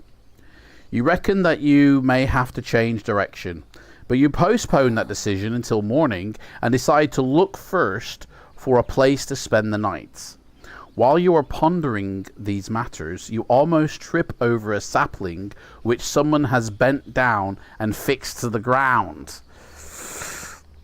As you walk past, will you leave the sapling to your right or to your left? What? I don't understand that. Guys, left or right, please. I don't... Someone's left a sapling fixed to the ground, and it's asking us, do we want to pass it on the left or do we want to pass it on the right? Okay. Michael says walk left. Okay, so the sapling to your left, yeah? Leave the sapling to your left. Is that what you're saying?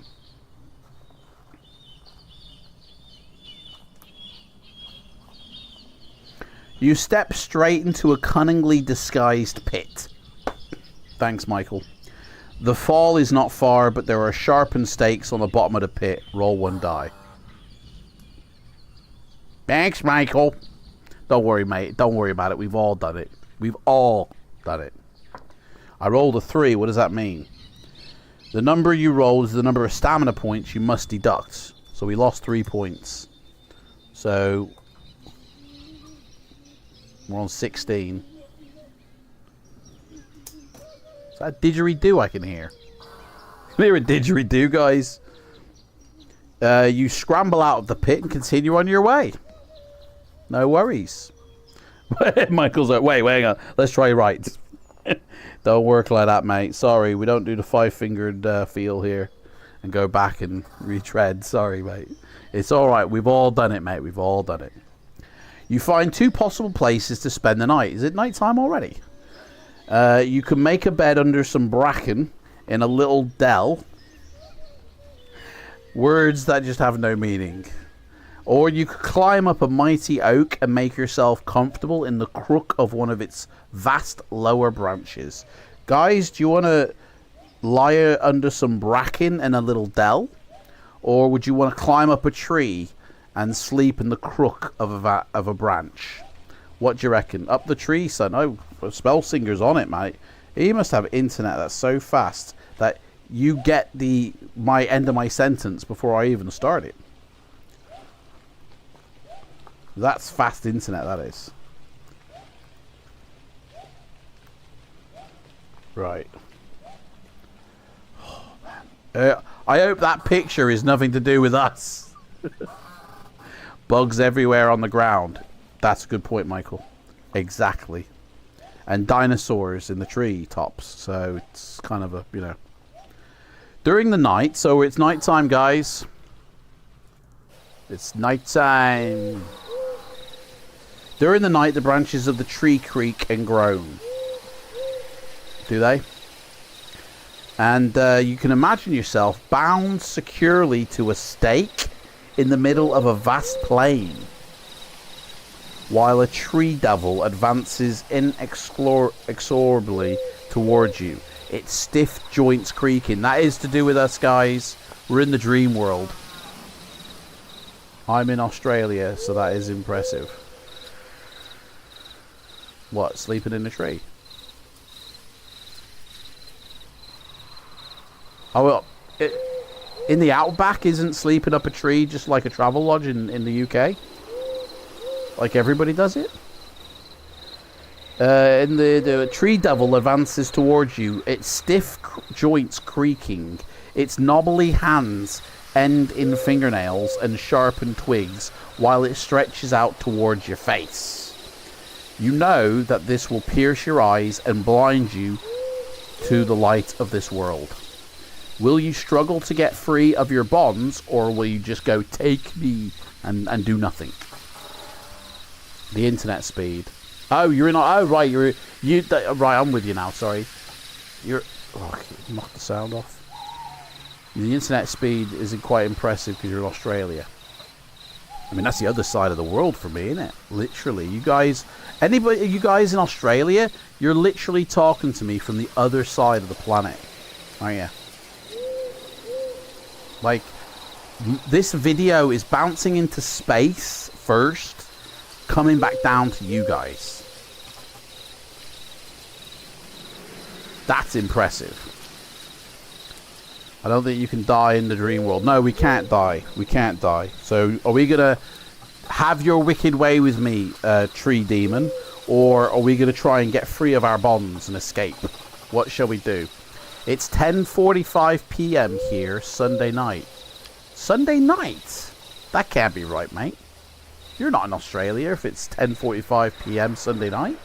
You guys are like a whole day ahead. So it should be Monday for you guys. Because it's 1:45 in the afternoon here in the UK. It is at night everywhere at the moment. Is it night everywhere? Well, obviously not. It's daytime somewhere on the planet and nighttime at the other. But like, it's 1:45 in the afternoon for me. So surely that should mean it's like today is Sunday, isn't it? Let me double check that. It is Sunday today. I haven't started this early, have I? Yeah, it's Sunday. Aren't you guys should be on Monday? We are from the future. Yeah, exactly. You're in the future. 10:16 p.m. for you in Adelaide. Yeah, but isn't it Monday for you guys, though? Yeah, 12 hours ahead. If it's 1:45 now for me, 12 hours is not 10 p.m. That's only like 6 or 7 hours. It's only 9 hours difference. It's Sunday night in Sydney. No way. I thought it'd be like Monday. I thought you guys were a day ahead. You're only a few hours, mate. I'll walk that distance to you. Yeah, way. Hang on, I think we've got ads here. I'm from the future also. Currently in a history lesson at school. Sorry, 9 hours ahead of you. So I thought Australia was like 11 hours ahead of the UK. But obviously I guess some parts of Australia are only going to be 9 hours. Which is literally like the difference from America is like 7 or 8 hours. So that's pretty wow. Oh yeah, daylight savings. So we've actually we've pushed forward our time, haven't we? We've moved time in the UK. We bounce it around. We play with it like it's magic, like it like it's nothing. We're masters of time in the UK. We keep moving time forward and backward to suit ourselves. We're magicians. Monday in 1 hour's time. It's that. Well, yeah, that makes more sense. It's Monday. It's yeah. All right. So it's more closer to midnight for you guys, dude. You guys are staying up late. Thank you so much. I really appreciate that. Maybe depending on daylight savings, I'm either 8:30 or 10:30 ahead of UK time. Wow. Hang on. Stream Elements, what are you doing?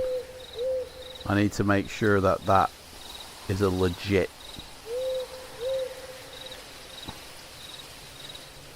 Copy that. I might need to delete Stream Elements if it's posting old crap. First Look Gaming. Microsoft Flight. Gotta remember that. Bloody hell. That's a blast from the past. Microsoft Flight. Click that link, guys, and you can go watch Microsoft Flight. Okay. You used to start at 11 p.m. Now you start at 9 p.m. Well, there we go then. It's better for everybody. A lot of the Fighting Fantasy crew is... Yeah. But I mean, honestly, yeah. Big clap for the Aussies. Right? Seriously, the Aussies hate me in Flight Sim, by the way. I feel. Like, I don't get any of the respect there. But in Fighting Fantasy, yeah, it seems like basically that's my audience. So, thank you.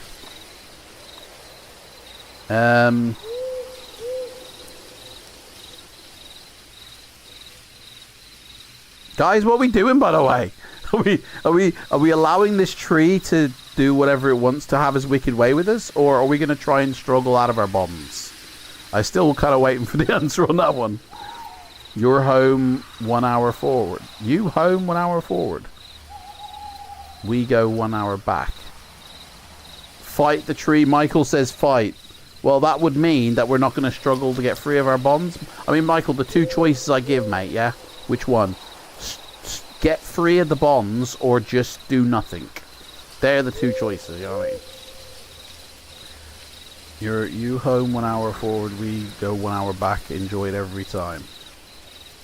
Thank you. Michael says get free. Right, let's get free. Let's struggle out of these bonds so we can fight the tree. I have a feeling that's what Michael's after. He wants to fight.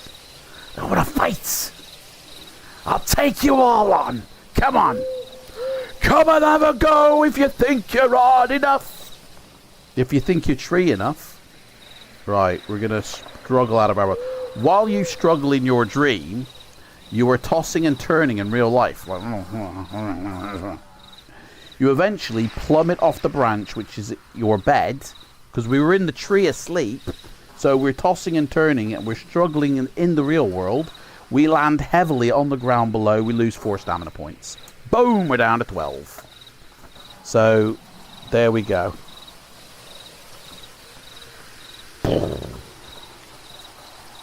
We struggled to get free in the real world because we were dreaming. We actually did struggle.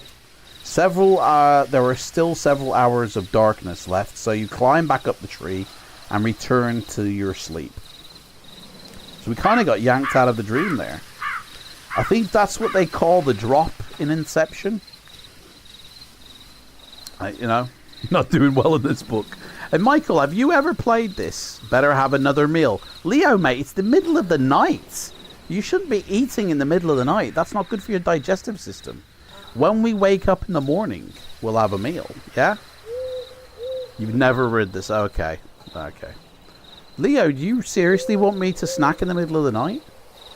You want me to have a meal? Do you know what? I never had the biscuit from the last meal, I've just realised. We've had a meal and I never had the biscuit. Oh, do you know what? I had the nut before. I can't eat when we haven't.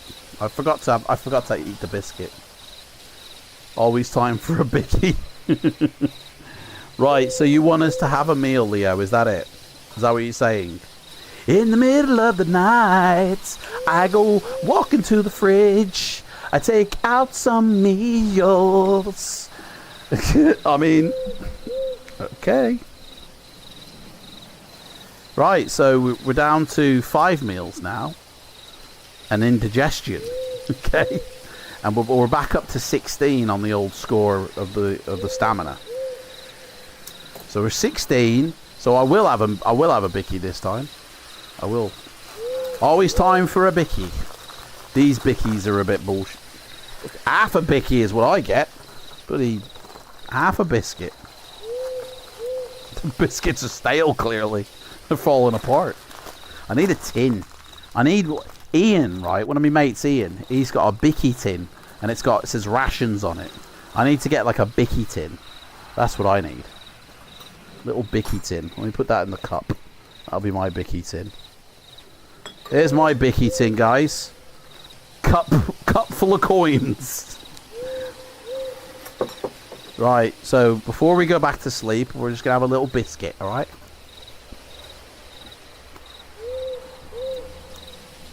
Trial of Champions. I could finish by memory. That one I think is yet to come, mate. I think we'll be doing that one. Oh no, we've already done it, mate. The next one is Midnight Rogue. That's a good one, that is. Where is it? There it is. That's what we're doing in 2 weeks' time. Midnight Rogue. Let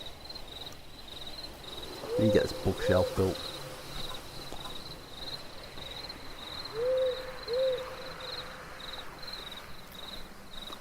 Spellsinger, you gotta go. Oh, mate. Take care, mate. No worries. Thanks for coming.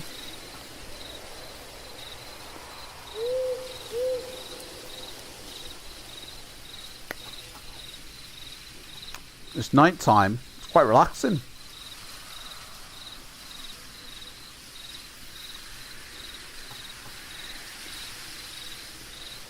It's alright in the night time here. Port Black Sand, yes. Yep. Right. Finished my meal. It's time to go back to sleep now.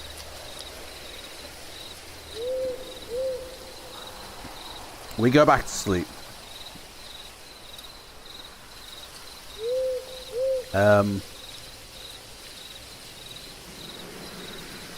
We go back to sleep, and we're back in the dream.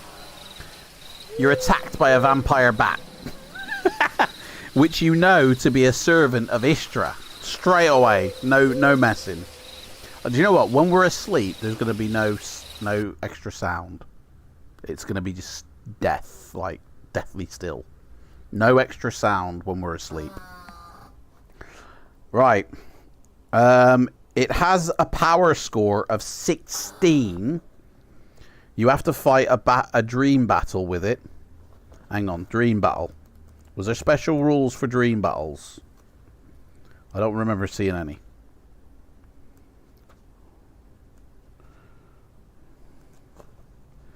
It doesn't say anything about a dream battle. So, I know you roll against the power. So, we got a power of 11. He's got a power of 16. So, right, it says here, oh, it's given us the rules on how to do it here. So, you roll 2 dice. If you roll between a certain metric, the vampire bat will reduce our power score by 2 points. If you roll between another metric, you reduce its power by 2 points. Okay? You continue this procedure until either your power score is 0 or his is. The vampire is constantly trying to sink his fangs into your neck and beat you with his leathery wings. Okay. Let's go then. So, he's got 16. We've got 11. That's a 5 deficiency. So, oh no, hang on. This isn't done like an attack strength roll. So, right. Okay. So the vampire bat rolls, because it says here if you roll 2 to 7 or 8 to 12. So, okay. So we have to roll 2 dice. The vampire bat don't do shit. We roll 2 dice. I rolled an 8, which is you reduce its power by 2 points. Boom. Vampire bat down to 14. Okay. And then we just keep rolling. He doesn't have to roll a single thing. It's all on us. Okay, I rolled a 9. That's another 2 points for vampire bat. He's down to 12. Okay. Anything over an 8 is a win for us. 7, which is a win for him. We lose 2 power points. We're down to 9. That's not good. We roll again a 10, which is 2 points off him. He's down to 10. Kind of evens with the power points now.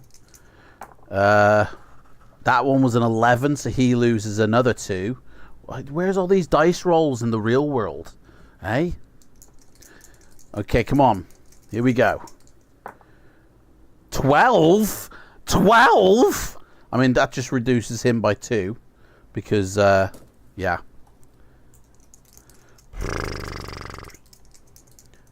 We roll again. That's a 7. We lose 2, so we're down to 7. He's down to 6. So, yeah, double 1, double 6s don't count in the dream world. That's only in the real world. And we don't do it by our way. We do it by the book's way. Because this is the dream world, so it's all done differently. Right, so we roll again. 10. He's down to 4 now. We're going to kill this vampire bat. A 6 is not good for us. We're down to 5. He's down to 4. I think we're going to nuke ourselves with this, buddy. Take that, Dracula Impact 4.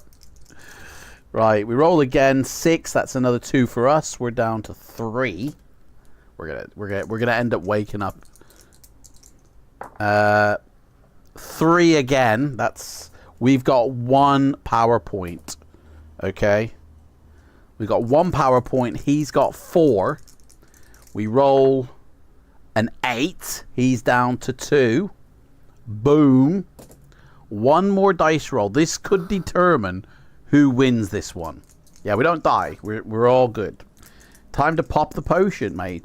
The potion is of strength. Doesn't do anything for our power score. That's in the real world. You can't potion up in the dream world. Okay, here we go. 8, 12. He loses. I rolled a 9.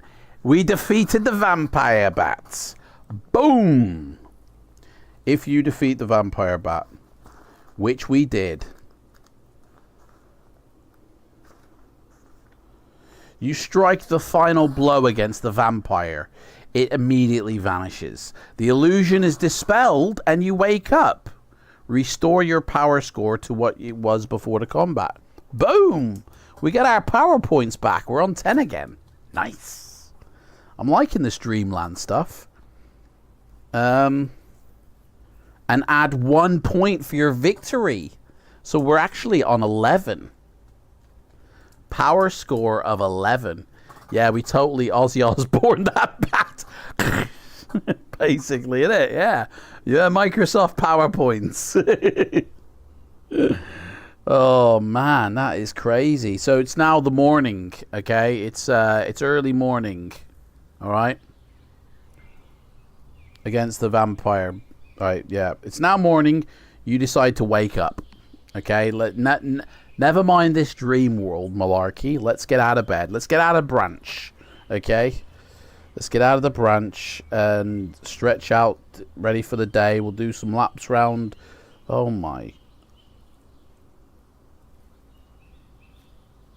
Dudes, there's a Star Wars show called The Acolyte. Yeah? Anybody? I haven't seen it, so don't spoilers. But look at this. There's an acolyte as a creature. How mad is that? I mean, he don't look like any Sith to me, but, you know, that's pretty cool. I mean, it doesn't actually say acolyte. It's something very close.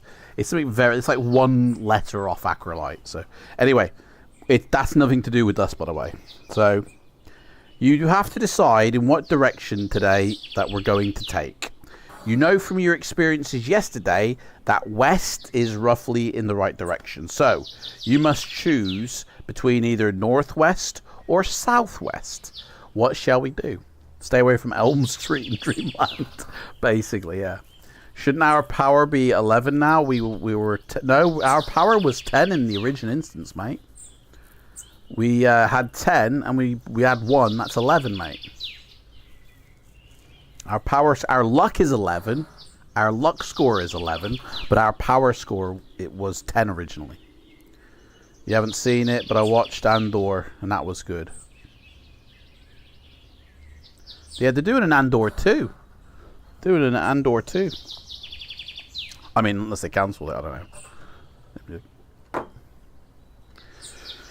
Right, guys. What's going down? Are we going northwest or southwest?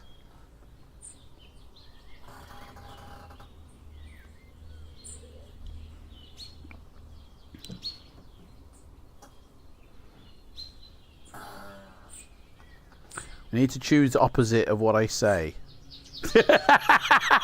Yeah, but if I say southwest, the opposite won't be that, will it? Because you're actually meaning the opposite of it. So that becomes the final thing, and it should be the opposite of that. Do you understand what I'm saying? If we need to choose the opposite of what I say. So I say go southwest, and what you really mean is you want us to go northwest. But if that is your final, say, going northwest, then we should be heading southwest, because your final answer is the one that we're looking at, isn't it? Disney destroys Star Wars. What? Hang on, mate. Come on. Rogue One is a very good film. I really enjoyed that. I mean, I still enjoyed The Force Awakens. I thought that was very good. Let's just skim over, The Last Jedi. Because that one was not good. That literally destroyed Star Wars. And then they try and retcon it with The Last Skywalker, or whatever it was called. No, choose Northwest. Yes, but if that's what the answer you're meaning, Michael, then it should be the opposite of that one, shouldn't it? Do you understand what I'm saying? I'll choose Northwest, though, because that's what you want me to. But I'm guaranteeing you it should have been the other one, because this is the one that you wanted. In the mid-morning of this further day of travel through effing forest, you enter a valley. We enter a valley, guys. Okay?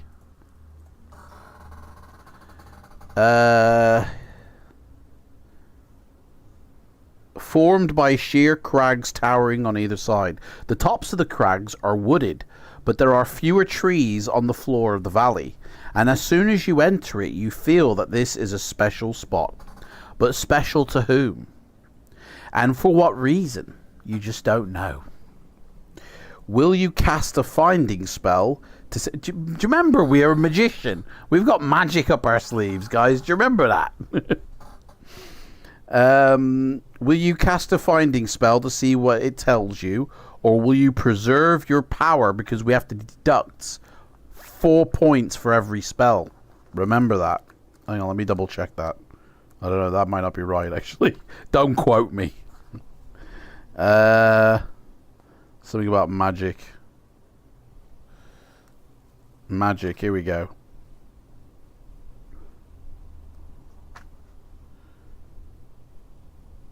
Oh no, it's reduce it by 1 point, sorry. 1 point for every magic trick we do. Okay. So, do you guys want to do the finding spell? So we can find something? Or do you want to sort of leave that, preserve our power, and continue through the valley without casting a spell? Or we can retreat out of it and find another route in the other northwest direction. Okay? Michael says cast a spell. It seems important. Seems like an important location. Okay, we'll cast a spell. That's 1 power point gone. We're back to 10. Let's cast a finding spell. Do you know any of the magic words, Michael, to cast the spell?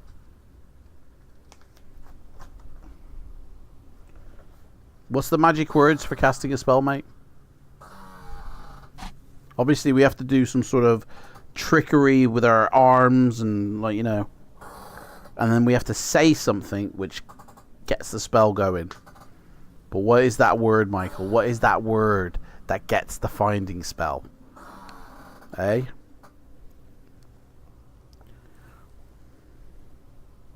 So we've deducted our power point. I would get them wrong, and we would be turned into a frog. V5 fun. I'm got the finding spell. I can't continue that for some reason. Okay. You cast a... No, that's the wrong one. The spell... We've cast the finding spell. The spell doesn't indicate that the valley contains danger as such, but it does warn you of a powerful animal aura, which is neutral rather than hostile, but it's powerful. Will you carry on through the valley or retreat at... I can't even hear the valley. Is the valley even going?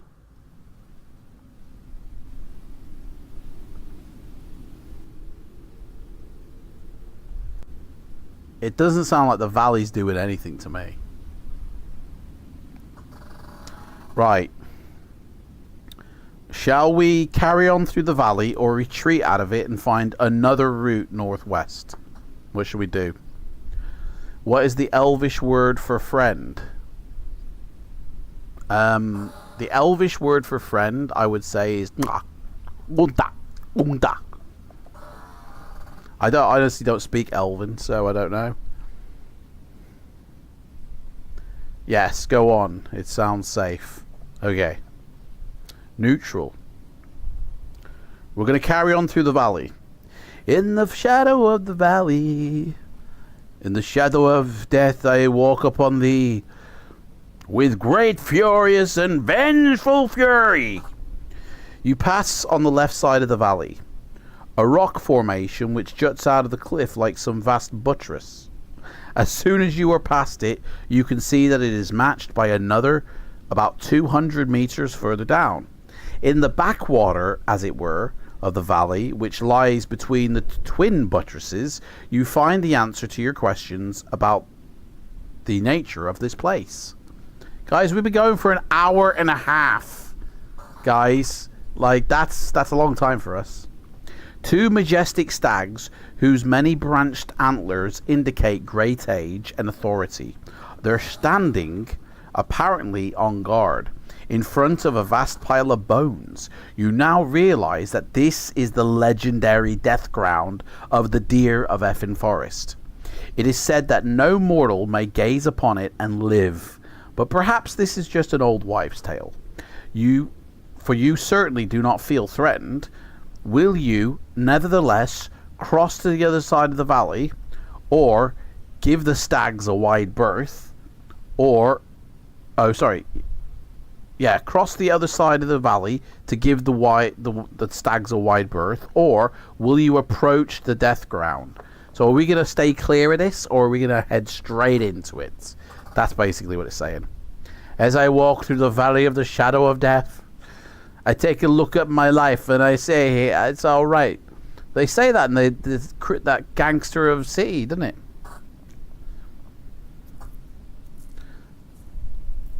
Take the wheel, bro.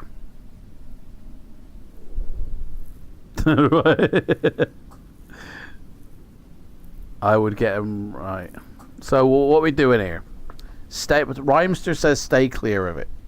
So we're going to go around. We're going to cross the valley. And give this stag, which... Yeah, it's just a pile of bones, by the way. It's just a pile of bones. Guys, are we in the real world or are we in the dream world? So we're going to give it a wide berth. Okay. In the late afternoon, you start to climb a range of hills, which are just as thickly wooded as any other part of the Effin Forest. Add 1 luck point. Ooh, boy, can't, we're already topped out of luck. So it's saying, well, do you know what? We'll have a PowerPoint, mate. I'll just add it to our PowerPoints. Now we're on 11. Because it says add 1 luck point for getting this far through the forest. So we gotta recognize that somehow. And we're topped out with luck. We got no more luck to use. Like, you know, the rock of the hills is exposed in places. Boulders litter the ground, and you pass quite a few small caves. You realize that it would not take much searching to find one large enough to spend the night in. Will you do this or not? What, spend the night in a cave? Guys, do you want to sleep in a cave? Yeah?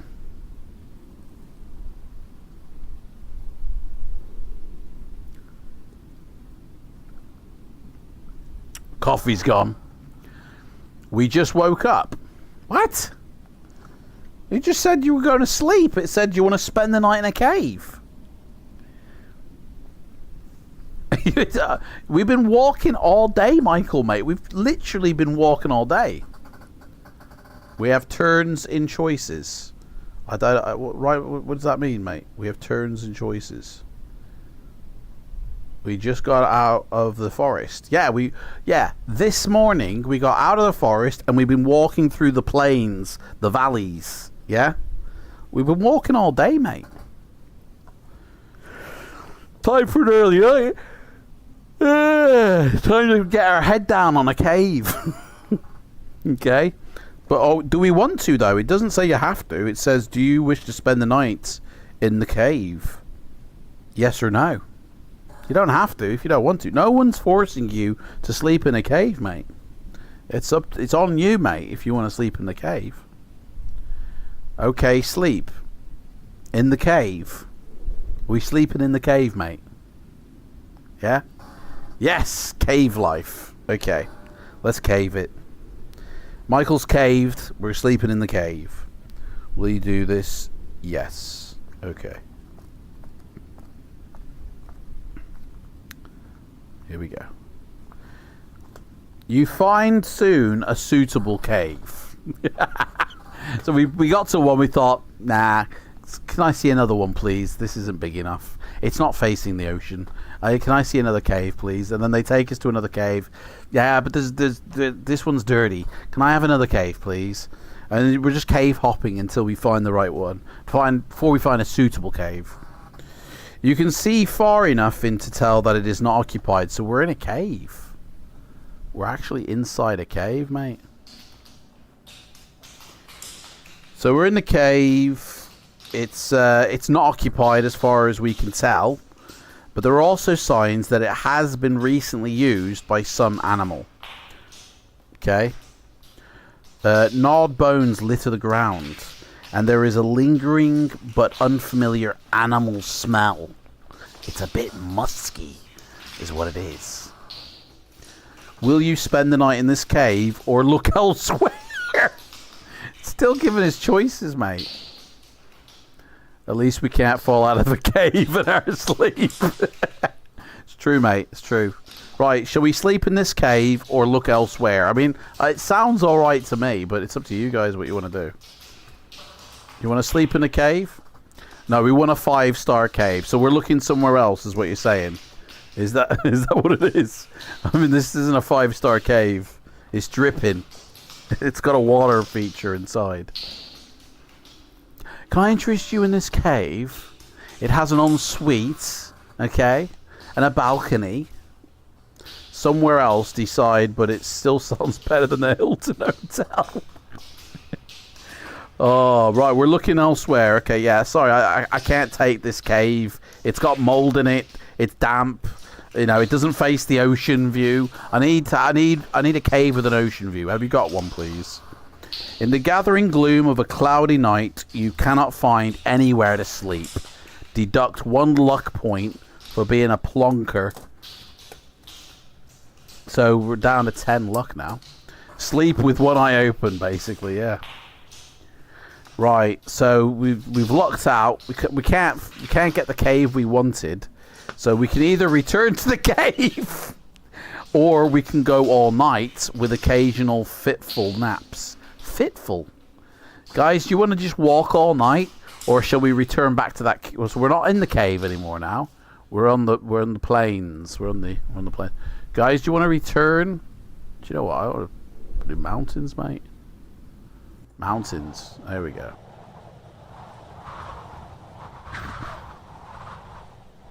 Silence from me. Well, that's not being silent by writing that, Michael. Right, so are we returning to the cave to have a little bit of a nap? Or are we going to go all night? It's up to you guys. And hurry, because it's really windy. Like, we need to think where we're going soon. And I need to do my hair. Hang on.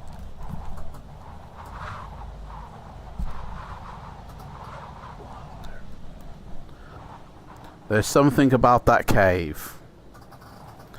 It's wet.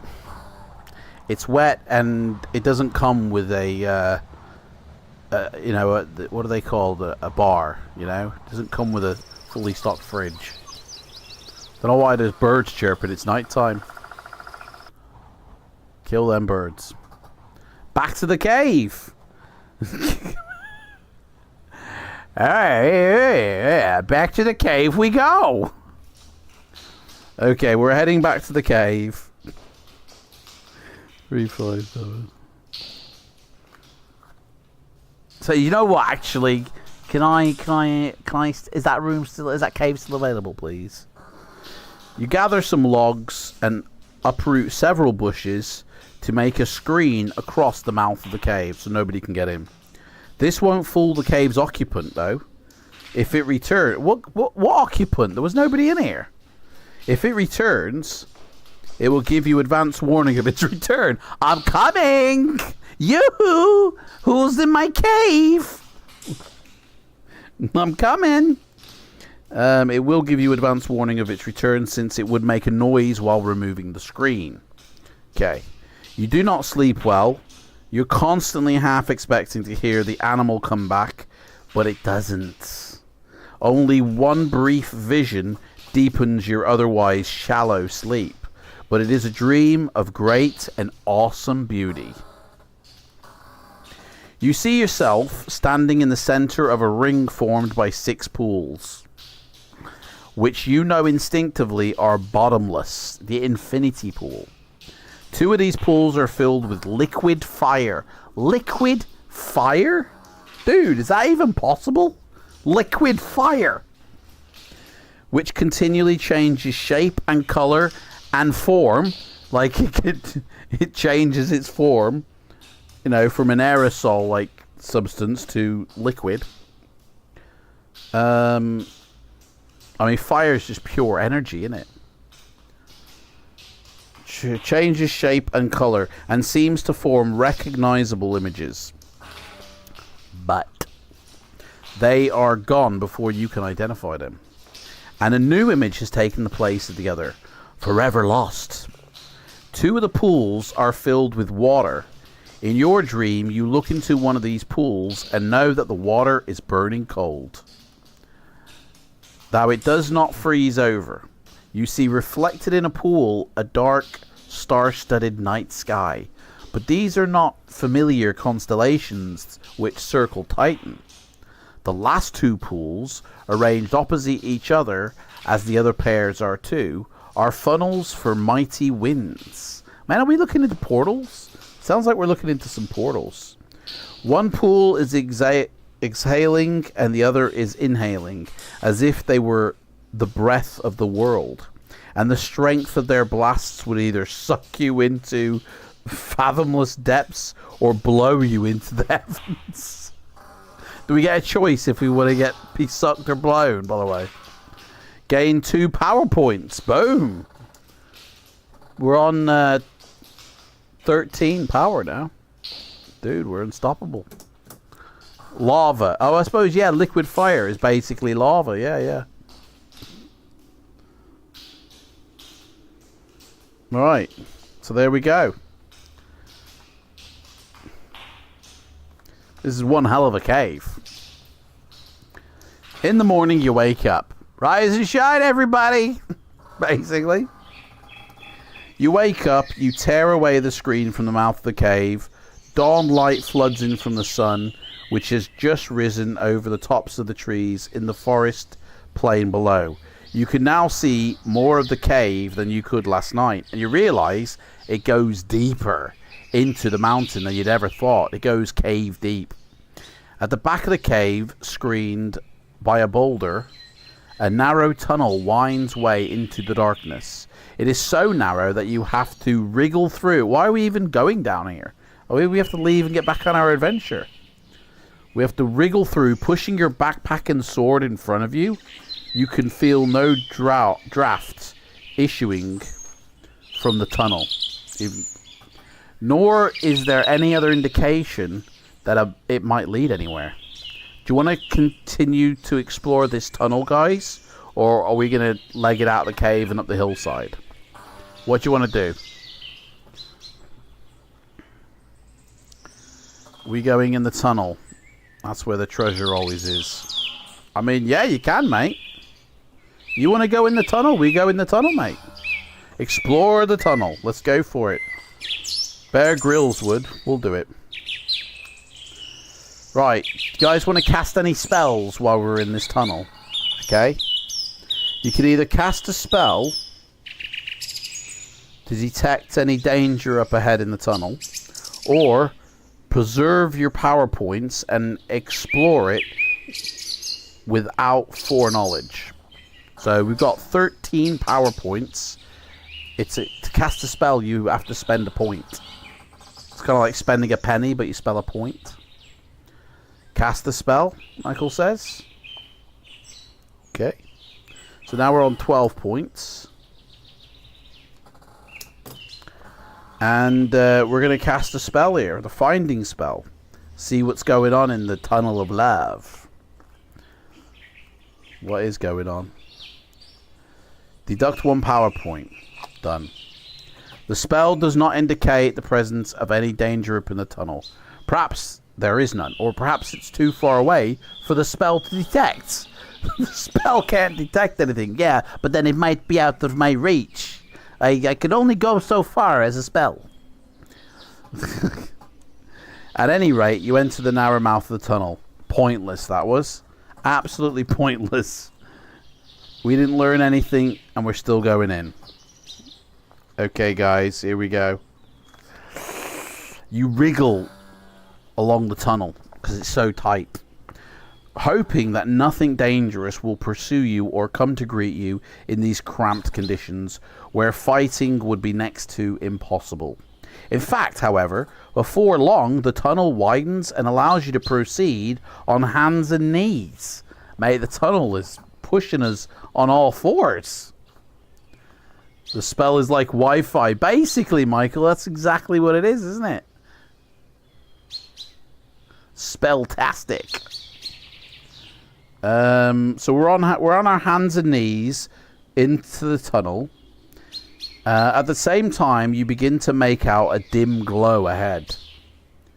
Will you carry on or return to the cave and walk up the outside of the hill? Are we going to carry on crawling through this tunnel, even though it does get bigger? Or are you going to go to the outside of it? We're going to leave and go back outside. Which one do you want to do, guys? Continue or leave? I need some water. Mouth is getting a bit dry.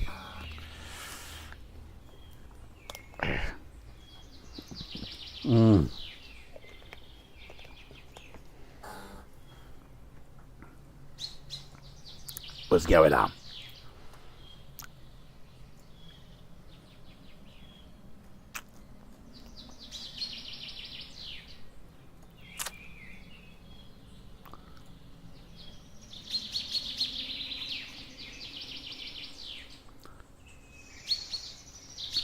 We ain't going back. Onward, Christian soldiers. Soldiers, not souls. Yeah, keep going, mate. We're gonna carry on. We're gonna carry on in the tunnel, even if it kills us.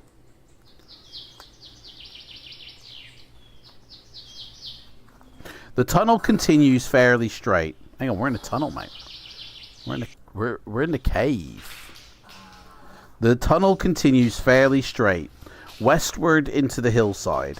After another few minutes, the source of the glow becomes clear, when you find yourself gazing down into a natural cavern, which is lit by the eerie phosphorescent glow emitted by lichen clinging to the walls and roof. Some rocks and stones are scattered on the ground. They too are covered in the lichen, but the dull stone floor is completely free of it, so we don't, doesn't overbear us. The mouth of your tunnel is the mouth of your tunnel, mate. Excuse me, dear. The mouth of your tunnel is about 1 meter up one wall of the cavern. The cavern is not large. You could stand up in it, but it would not take you many paces to cross it. The tunnel continues on the other side. You boldly let yourself down into the cavern and immediately trip over an obstacle you had not noticed before, since it was tucked right underneath your entrance. It is the skeleton of an earlier traveller. The tattered remains of clothing cling to the bodies and the bones. And to judge by the contorted position of the body, this person died in agony, in pain. One bony arm is flung out on the ground, and the other is trapped beneath a fair-sized boulder. Will you examine the body or not? Do you guys want to go through the bones? I have a feeling we might be in the Rancor's pit. That's what it feels like. Do you guys want to look at the bones or not? The bone monster. He's coming.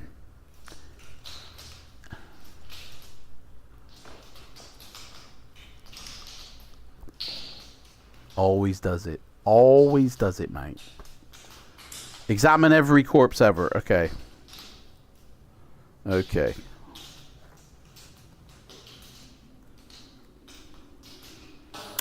The most puzzling feature of the corpse is the boulder on its hand. There's a picture, guys. There's a picture right there. Hello, how you doing? Welcome to my cave. Can you take this boulder off me? I've been waiting for somebody to come in for years. That's pretty cool. I like that, Ian. I like that picture.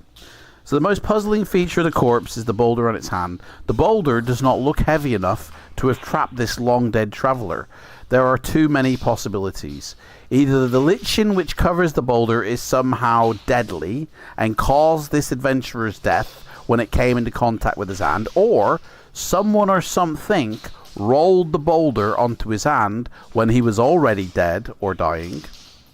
If you think the first possibility is correct, then you will take care to avoid any contact with the boulder when you examine the skeleton. But if you think that the second possibility is correct, then the reasons for covering the adventurer's hand with the rock are very odd indeed, and might be worth discovering by rolling the boulder off the hand. What do you want to do? Do you want to roll the boulder, or take care not to touch the boulder? What do you reckon, guys? Roll it or not to roll it? That is the question.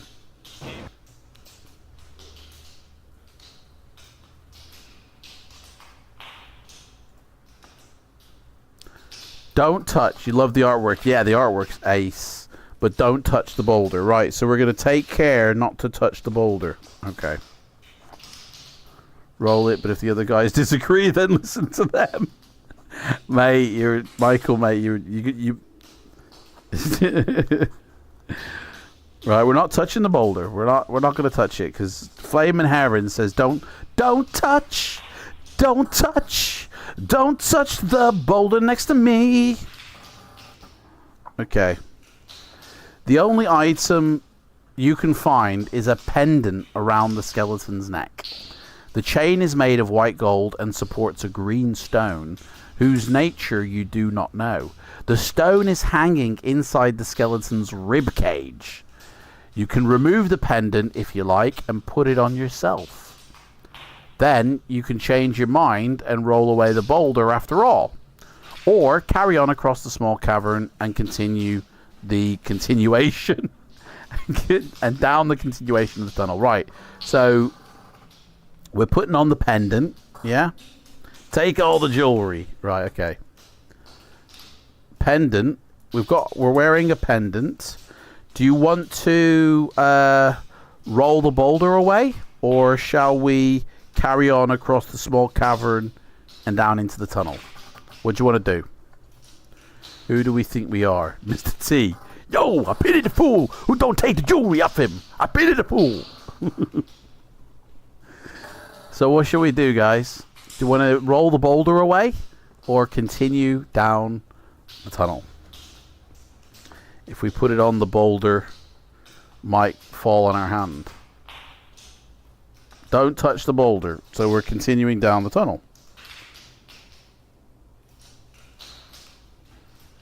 I mean, we're wearing the pendant regardless, mate. Alright. So carry on across the small cavern. Continuation down the tunnel. Okay. You cross the cavern, taking care not to touch any of the weird lichen.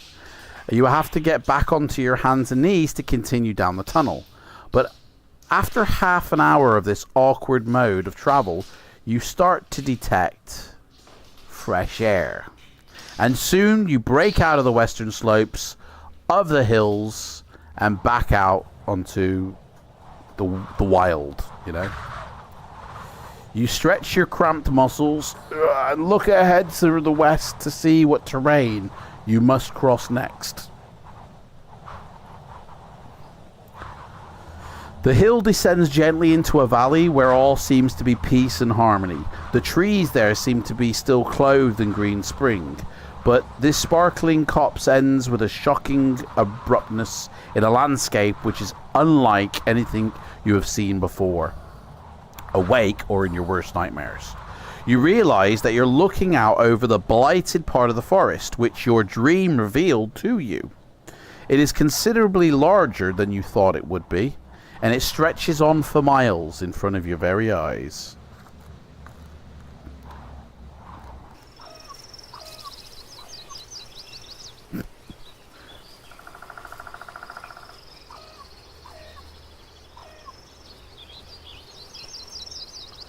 What the hell? We're not in a forest, mate. We're in the valley.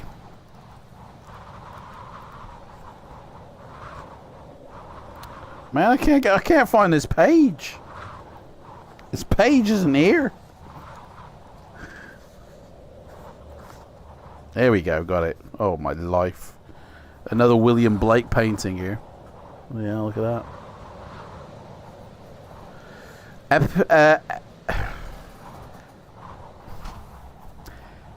Apathy knows no distances, and a wood elf, you can feel the pain of the suffering forest, even though you're still some way away from it. What lies before your eyes is like a mockery of the forest you know and love.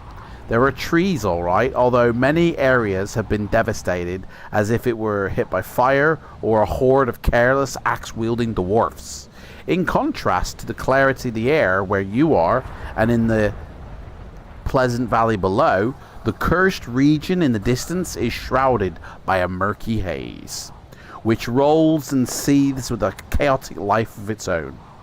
But your observations of the scene are cut short by a sudden harsh cry, which rips the air, silences the birds twittering in the trees above you, and sends a spurt. It silences the birds, and literally birds start tweeting at that point. Honestly. Rips the trees, silences the birds tweeting in the trees above you, and sends a spurt of chill fear into your heart. You jump to your feet in the alarm. Will you run and hide from whatever vast being may be the source of this sound, or will you stay where you are? So we basically hear something. Do you want to go check it out, or do you want to stay where you are? That's basically what that entire page boils it down to. Oh man, I can't believe how long we've lasted, guys. It's like 2 hours we're up against here. Usually we only last like 15 minutes.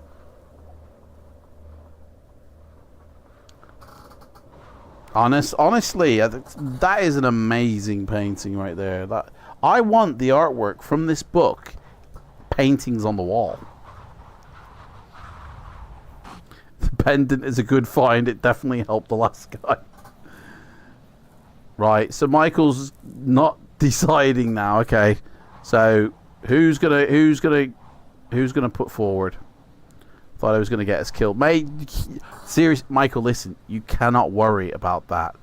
Like, you never know what decision to make that is gonna end up killing us all, and we've all done the death decision before. Like, everybody has made a choice that has ended up killing the story.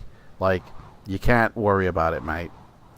You just got to keep going. Never give up, yeah?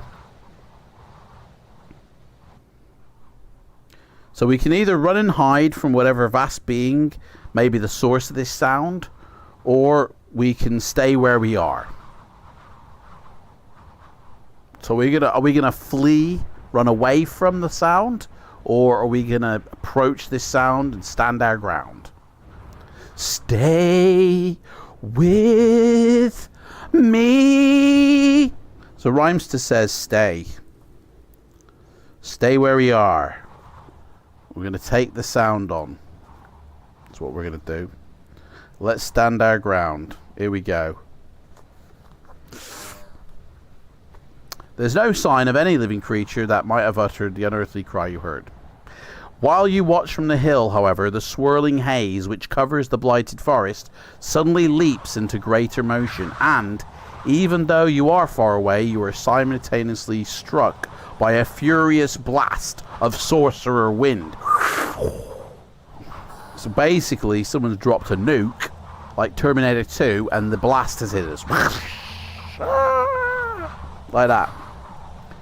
Right, it knocks us off our feet. We have to test our luck. Our luck is 10. So, we rolled that's a 6. We're lucky. Now it's down to 9. You shall not pass! We were lucky. I could be so lucky. Lucky, lucky, lucky. I could be a lucky in fighting fantasy. At the moment the wind struck. Well, birds aren't chirping because the wind struck. At the moment the wind struck, you were fortunate to be breathing out rather than breathing in, so none of the evil blast entered your lungs. Ah, clever girl. How good was that? We just happened to be breathing out, and we didn't suck in the evil.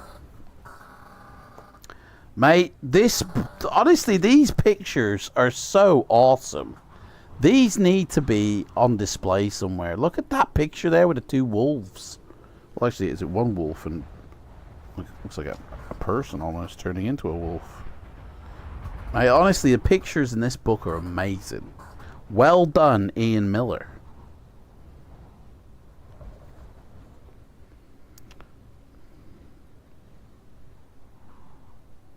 Right. So we continue on. Further up the hill, you are set upon by 3 wolves. At first, you only see their glowing eyes, like red-hot coals in the undergrowth. I thought we were on a hillside, not in a forest. Then they spring out, snarling, and prowl around you in an even tighter circle, waiting for an opportunity to pounce. You get your Tesla out, and you hope you have time to cast a spell as well. They are too close for you to use Protect effectively. Right. Do you want to fight with magic or your sword, guys? What do you reckon? First off, we'll make a decision. An artwork of fighting fantasy would make a great art exhibition. That's a great idea, mate. We should ask Ian and Steve about this. Although, loads of legal issues. Give them some bear meat, which we never pocketed. We collected nuts and berries, mate. We ain't got any bear meat. Are we going to fight them with our sword, or are we going to fight them with magic, guys? What do you reckon? Magic? It doesn't have a whip, does it? No, we don't have a whip.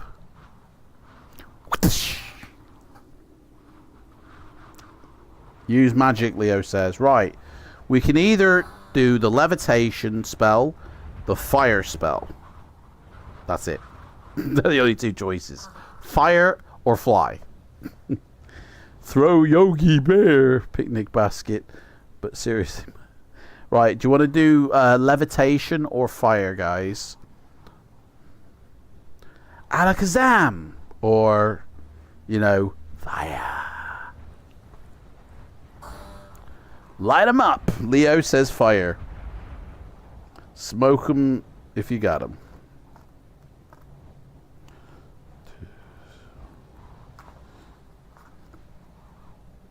I can't believe we've lasted this long. You realize that a wall of fire may only delay the battle. The wolves could just wait until the fire dies down, and you cannot afford to go on and on making fire. So you decide to reduce the odds. I mean, what? You shoot a fireball at the strongest wolf, deduct 1 power point. We've lost a power point.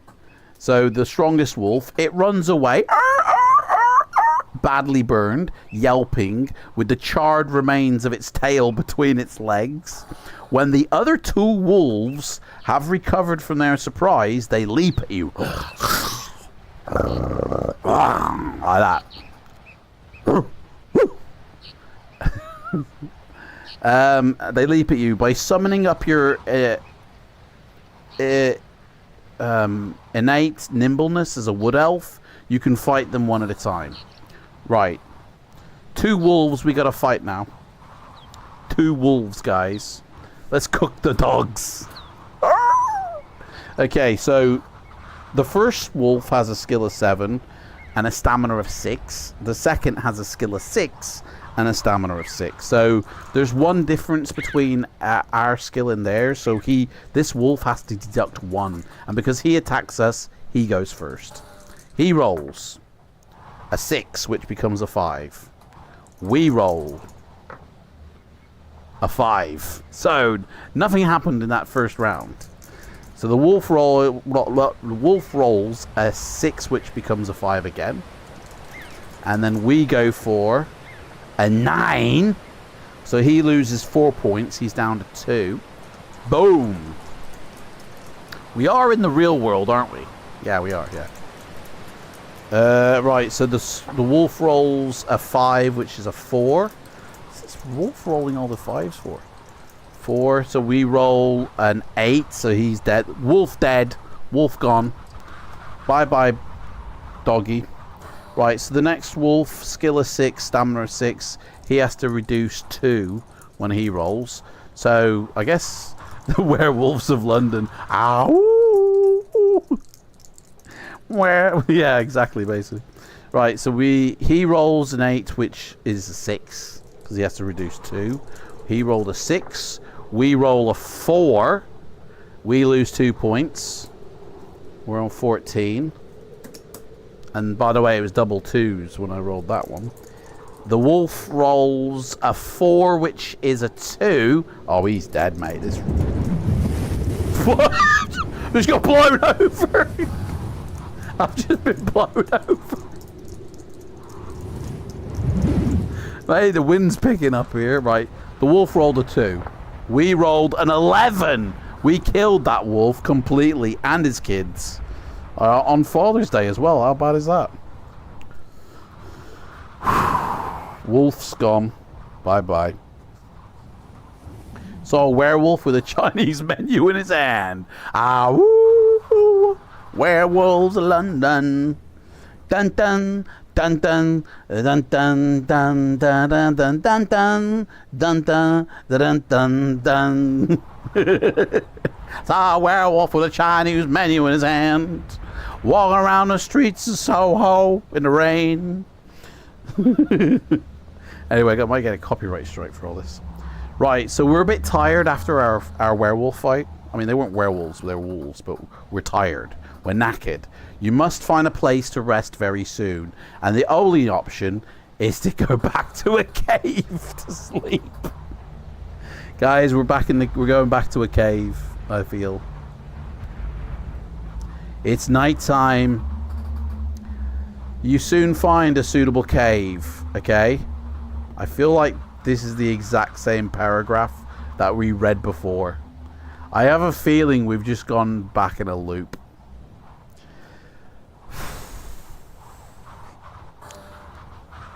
Two hours, guys. 2 hours. Do you know what? We've done well for this. We've done really well. I'm fucking knackered though. I'm really knackered. And I'm thinking about the length of this video, which is 3 hours long, in all honesty. Like 2 hours and 50 minutes. Even though it says 2 hours and 7 minutes here, the stream in total has been going for almost 3 hours. I'm worried about people actually sitting through that in one go. So, change the title to Phantoms of Random Caves. Yeah, I think that's what it is, mate. Phantoms of Random Caves. I think what we're going to do is we're going to pause it here, guys. I think this is going to become a part 1, part 2 situation. Which I don't like doing that, but I genuinely am tired. I'm knackered. So,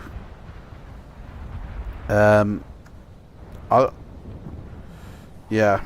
I want to take me blood pressure thing, though. I want to find out. I want to see what my heart rate is. And I've been writing down all the scores, as you can see, all the blank page, all the blank spots on there. So we will return. Ugh.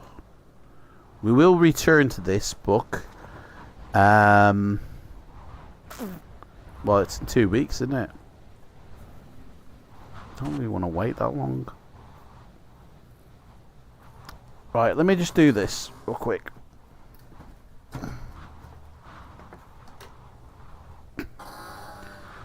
I just want to see what the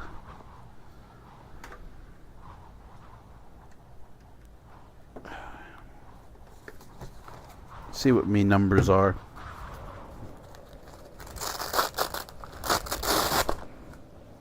Oh shit. Done that thing again.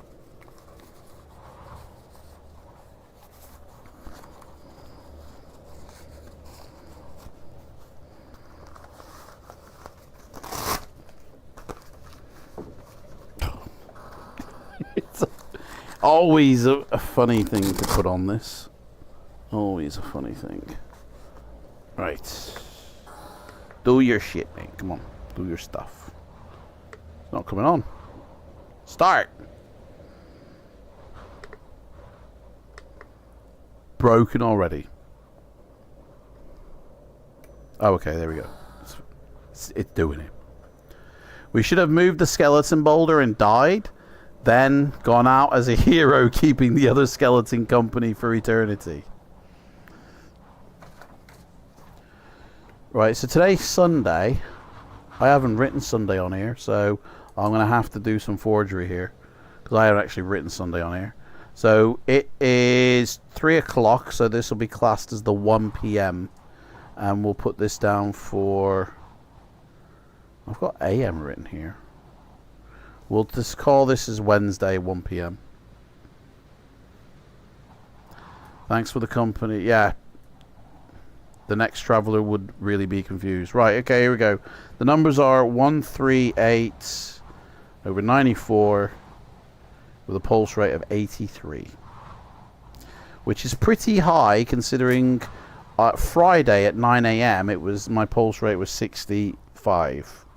With 139 and 121 is my DIA, but yeah, my 83. I got a heart rate of 83. So yeah, I think it's time to let's pause it. We're gonna pause it here. We're not giving up. We're just pausing it, and then we'll come back to this.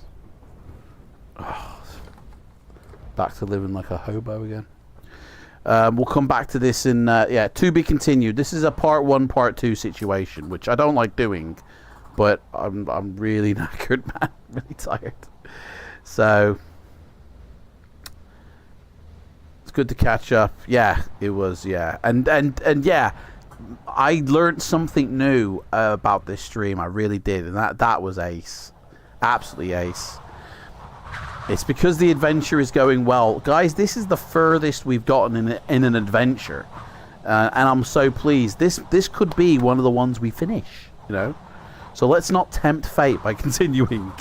Let's we'll pause it and I'll part 2 all this. Now listen, guys, listen, this is important, okay? You must hear this. I will no longer be creating the next stream during this stream and then saying to you guys go over and check it out, okay? Because I've now finished streaming on Twitch, as everybody knew from last time. I already sort of announced this. I'll be streaming on YouTube for Flight Sim as well, right?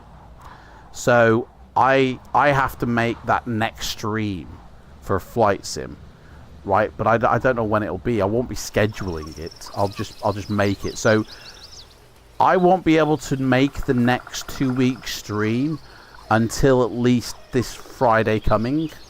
The Friday coming up. So that's when it will happen. But it might even happen the weekend that we actually do it. Like the Friday that we actually do it. Although it won't be because I'm down in Birmingham then. So it won't be that. But yeah. So just keep checking the Discord channel because I will post it before I go live, and that's where you'll get the link for the next one. Okay? It's just, I've got to think of a new way to do this now, because YouTube doesn't allow multiple streams on the same key, so I've got to think of a way to do this. Anyway, guys, thank you so much for watching. Rhymester, Leo M, Michael, it's been a pleasure. Flamin' Heron, Wargaming Dad, I think I saw pop in at one point. Jack, Empire, Spellsinger was here. Rhymester, I think I don't know if I've said, but I've said it now. So, anybody I've forgotten, so I'm so sorry. But thank you all for coming and sitting. You know, it's been, honestly, it's been ace. And yeah, oh, pause the clocks. Yeah. So 2 hours. Oh, you can't pause it, mate. You can't. So 2 hours and 14 minutes. I better write that down, because I'll have to continue that clock 2 hours and 14 minutes before we start next time, because it resets when I, you know. So the clock's already reset now. So I better put 2 hours and 14 minutes on that.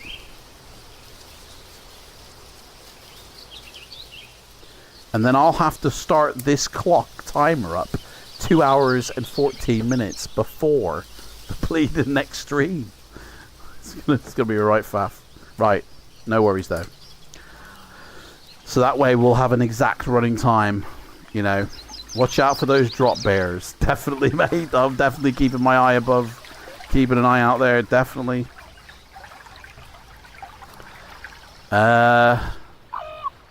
Join the, yes, guys, if for anybody who's new to this, in the description box of this video there is a link to Discord where the Black Lobster Inn is where we all hang out and chat about fighting fantasy and, you know, anything really. So join up if you haven't, you know, click that link, get in Discord. There's a voice channel as well, I believe, as well as obviously the chat channel. Under the Singing Bridge it's called. Anyway, thank you so much, guys. Take care, and I shall see you all next time. But I mean, fear not, we've got a 3 minute ending here, don't forget. So I'm just trying to find it. There's a countdown. Here we go, guys. I'll see you all next time, right? Take care. Bye bye. I hope I've clicked it right this time. Yay, I've clicked it right. There we go. We got a 3 minute countdown chat, guys. So what do you want to chat about?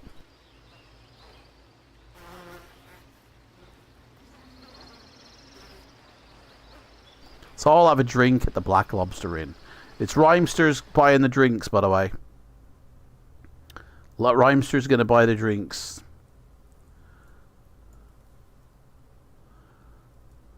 So what's everybody... I mean, I imagine most of you are going to bed now. It's like midnight or something, isn't it? I mean, it's perfect timing for you guys because you're not up so late, you know. But thank you all for showing up. I really, really do appreciate it, you know. And I hope to see everybody next time. And the new Fighting Fantasy book comes out in September or October, isn't it? What's it called again? Blood of the... I've forgotten the name of it now. What's it called? It is called The Dungeon on Blood Island. And it comes out September. Guys, that's literally in what, 3 months time? July, August, 3 months. A new fight. I'm looking at the camera like it's there. A new fighting fantasy adventure comes out in September. How awesome is that? That is absolutely amazing, I think. Anyway, I'm signing off, guys, and I'm gonna go get something to eat, I think, 'cause I'm starving. And I shall see you all next time. All right, love you all. Take care. See you soon.